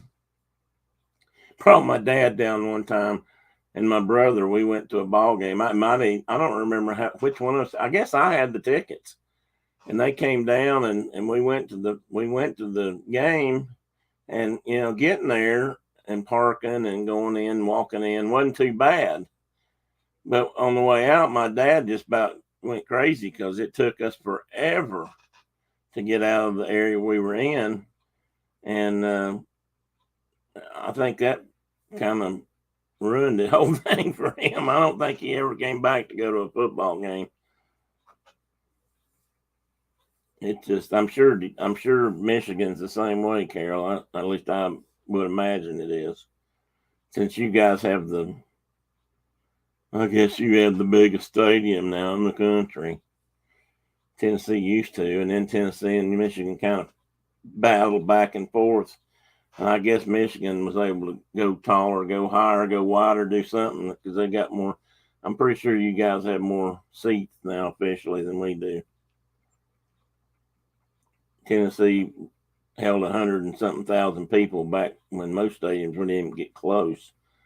And then in Michigan, even then was the next biggest. And now then they started kind of outdoing each other for a little while. I'm not sure how many people are supposed to fit in UT now. Well, I'm not really either, Carol. I actually handle them better now than I used to, and probably better than a lot of people I know in that regard, because I just finally learned that there ain't nothing you can do about it if you're down there, if you made that choice. But I don't like it, but it's just something you got to do. 107,601 currently. It was 101,701 when I went to school there. Well, we know that's only been a couple of months or a couple of years ago, though, right, Carol? When you were at school there, what, 24 when you got at 22? I don't know how long you went to get a degree to teach. You know, you're not much older than that now. I'm pretty sure, right? I did that with a very straight and serious face. So I can tell a tale if I need to. Brenda's not in here now, so I can say that. Yeah, Tennessee's like 104 or 5. I'd have to look it up.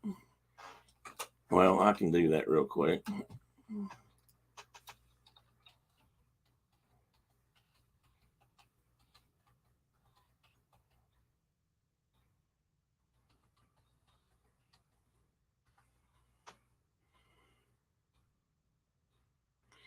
How many seats? 102,038 is what it says. Oh, now we're only the fourth largest in the country. Well, dang. It is the largest in the South, so I guess we can take credit for that. That was 2010.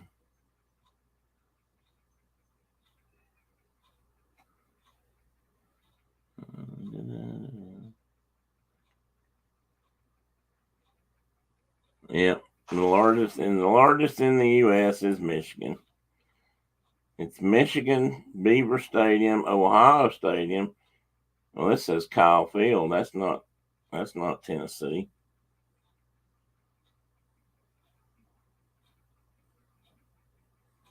Hmm. 1027. Well, I guess they're a little bigger. I think they cheat on that a lot. I think they put seats on the flagpole or something just so that, and I would accuse Tennessee of the same thing. All right, Diana, thank you for coming in. I appreciate you hanging around. Thanks for letting Mike come play with us. Um, Anytime you need to keep him amused or babysat, just send him in. We like his company, so we'll. Did you like that end? Did I do pretty good? I think he graduated from Michigan 33 years ago. See, I wasn't going to say that, Carol. He used to have season tickets to Air Force games. Watching college football on federal property is different than most college atmospheres. I bet it is. I never thought about that, but I bet that is a little different. I bet security's a little different, huh? Still a fun time. Well, I like college football. Of all the collegiate sports, I think college football would be my favorite. I don't really like basketball. I don't like pro basketball a lot. And much to Garrett's chagrin, he's always trying to get me excited about basketball, and I just can't do it. It's just, especially pro basketball. Now, college basketball is okay, and I actually used to like women's basketball, but pro ball is just they can have it. And I don't watch much pro football anymore. I used to. I used to watch a lot, and I just can't get excited about it anymore. When college football's over, my football season's over, and hockey season gets my full attention until this week, and then that's over too. But Carol said, I know at one point in the 80s, Michigan added seats by repainting the benches and putting numbers closer together. Later, they did a big project and added box seating. And that's kind of what I'm pretty sure that's kind of what Tennessee did too. Like, Carol, I think they did the checkerboard in all the seats and white and red, white and orange thing, and because we're famous for that in the end zone. But I think they probably renumbered when they did that. They got seats without even building anything. More interested in women's NCAA basketball. Women work hard. Yeah, they do. And again, I like that. I never watched much pro women's game, and that's just because I don't watch basketball much. But I tell you how that got started. My buddy Philip really likes basketball, especially college. He's from Kentucky, and I guess that's just something they do up there. And he really got into it. And when we lived in Nashville, it was hard to get tickets for the men's games at Vanderbilt. Their stadium, just or arena, whatever you want to call it, it's just not that big. And it was hard, even if they weren't winning, it was hard to get tickets for the men's team. But you could get women's game tickets very easily. So he would buy the season tickets for the women for less than $200, I think. It was really cheap, maybe even less than 100. And he could get to go to all the women's games that were at home, and so he got to see a lot of other teams, from around the conference and around the country. And he did that for several years while we lived down there because it was affordable.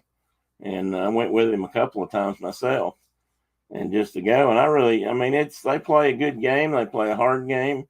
In some ways, a better game than the men do, I think. Although some of them are as good or better than most men I've seen play, to be quite honest. John, I watched them play Notre Dame in the early 2000s. Crazy atmosphere. Went to Air Force North Dakota back in 81 or 82 in the Springs, of course. John, you weren't a graduate of the academy, were you? I mean, if you were, great. I didn't, but I didn't think you were.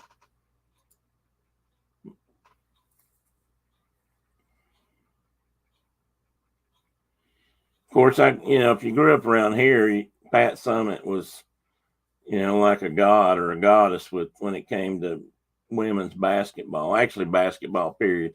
I would really like to have seen her coach men in her heyday because I think she would have done a good job. I think she could have.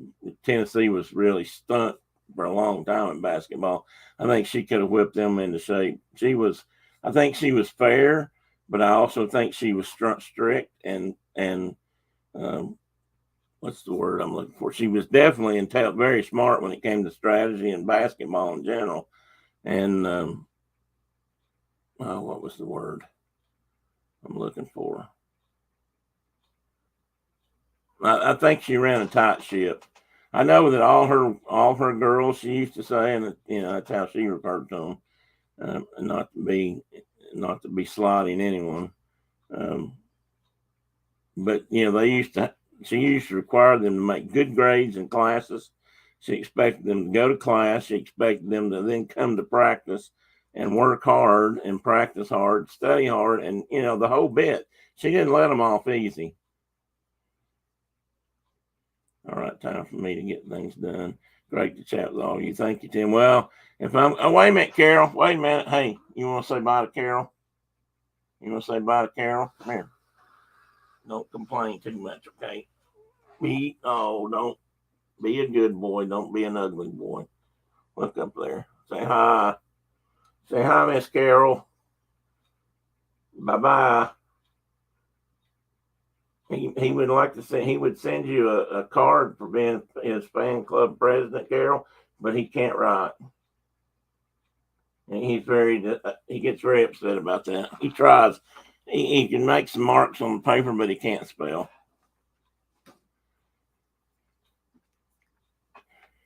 Yeah, I need to get off here. As you can probably tell, my voice is just about gone too. I'll be like John's father. I won't be able to speak. That's okay. I don't have anybody else to talk to today, so Brenda probably she won't want me to talk to her. She'll have other things to do. Tim, I did do 3 semesters at U of Wyoming. Oh, well, yeah, I'm not saying you didn't go to college. I didn't know if you went to the University of the Air Force Academy out there. I wasn't sure if you did any. I guess because of what you did, I wasn't sure if that was if you did that, it's part of the curriculum out there or something, but go Pokes, that's right, then. They had a pretty good football team this year, I think, didn't they? This past year, I mean. There's been a lot of teams out in the West and in areas that were always kind of small teams and not a lot of notoriety nationally that have really been doing well lately. You and Josh Allen.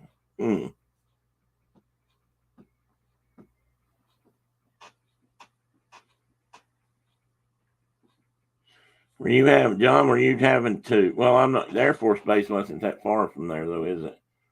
I mean, it technically. No, in Laramie, you were closer to Cheyenne. Did you have to drive back and forth like for classes every day, or were you? I assume you were still in the Air Force when you were doing that. And then I'm going to start shutting down, guys. I didn't mean to keep going, but I like to chase squirrels, and I saw one.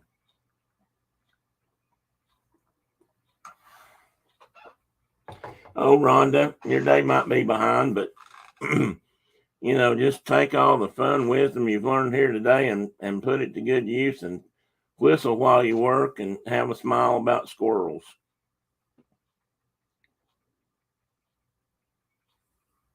Well, that's not bad. My dad was some kind of a sergeant, John, in Korea, and I can't figure out how to find his records through the VA to figure out exactly what his rank was. I mean, what level of sergeant, and just a little bit more about what he did while he was there. I'm not sure I'm ever going to be able to get it, and of course he's now gone. So, yeah, that's what I was thinking. It's about an hour and a half drive. Anyway, Rhonda, you have a good day. If I didn't say so before, thank you for coming. And I guess we'll go, folks. I've been here. I've taken up 2.5 hours of your time, as the car guys used to say. You've wasted another hour with us today, but I don't think so. I didn't think it was wasted. I'd probably sit here and talk to myself, but you guys make it a whole lot better and a whole lot more fun. And I really appreciate you getting involved in my flowing streams of consciousness, I suppose you could say, my squirrel chasing. And really appreciate you guys all being here. I hope to see y'all again next week. I'm not sure about Thursday night this week. I may take this week off, kind of thinking I will. And I'll do something the following week. That's kind of how I want to do that.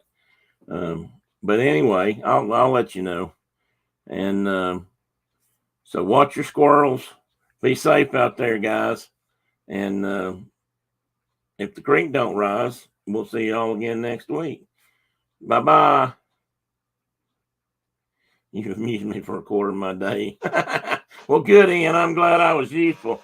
I did that for you. I feel like my day was successful, buddy.